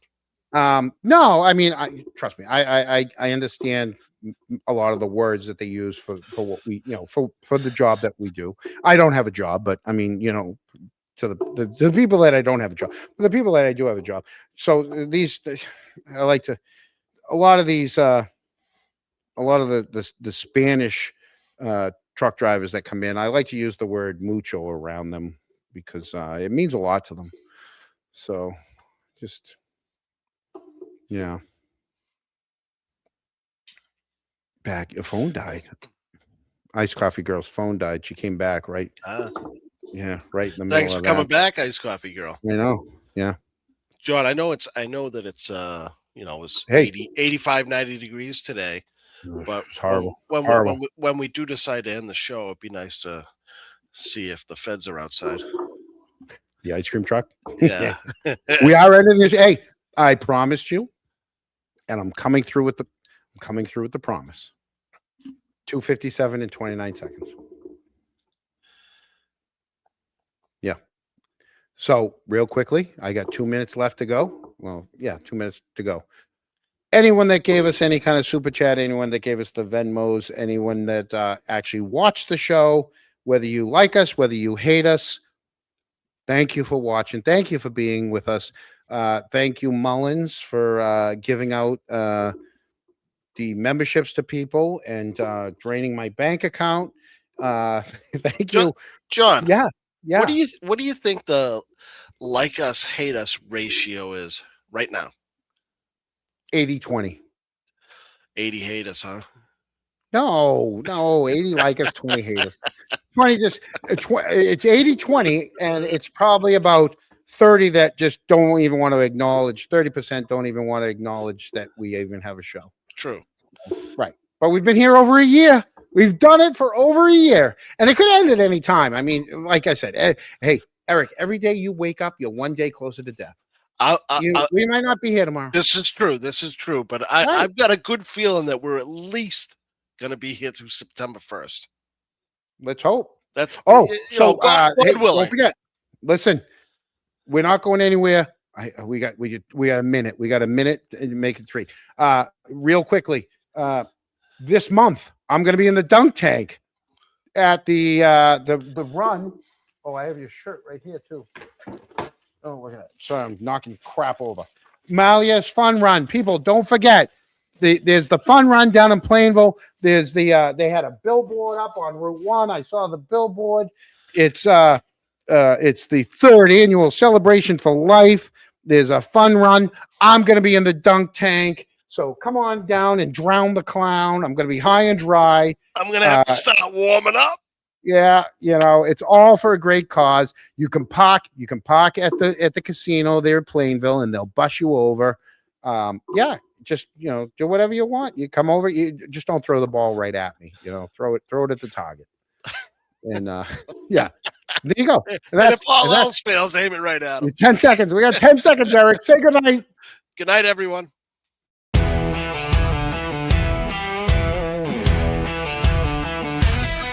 It's the chronic. Chronicles signing off with a flame, dropping names, spitting facts, shaking up the game. It's fire, it's grit, it's no holds barred. A mic in one hand, the town on guard. The truth hits harder than a Fairview brawl, and the Chronicles here to expose it all. From cover-ups to donut runs, we light up the night like Canton Suns. Next episode, yeah, we'll be back with more names, more flames, and a truth to say.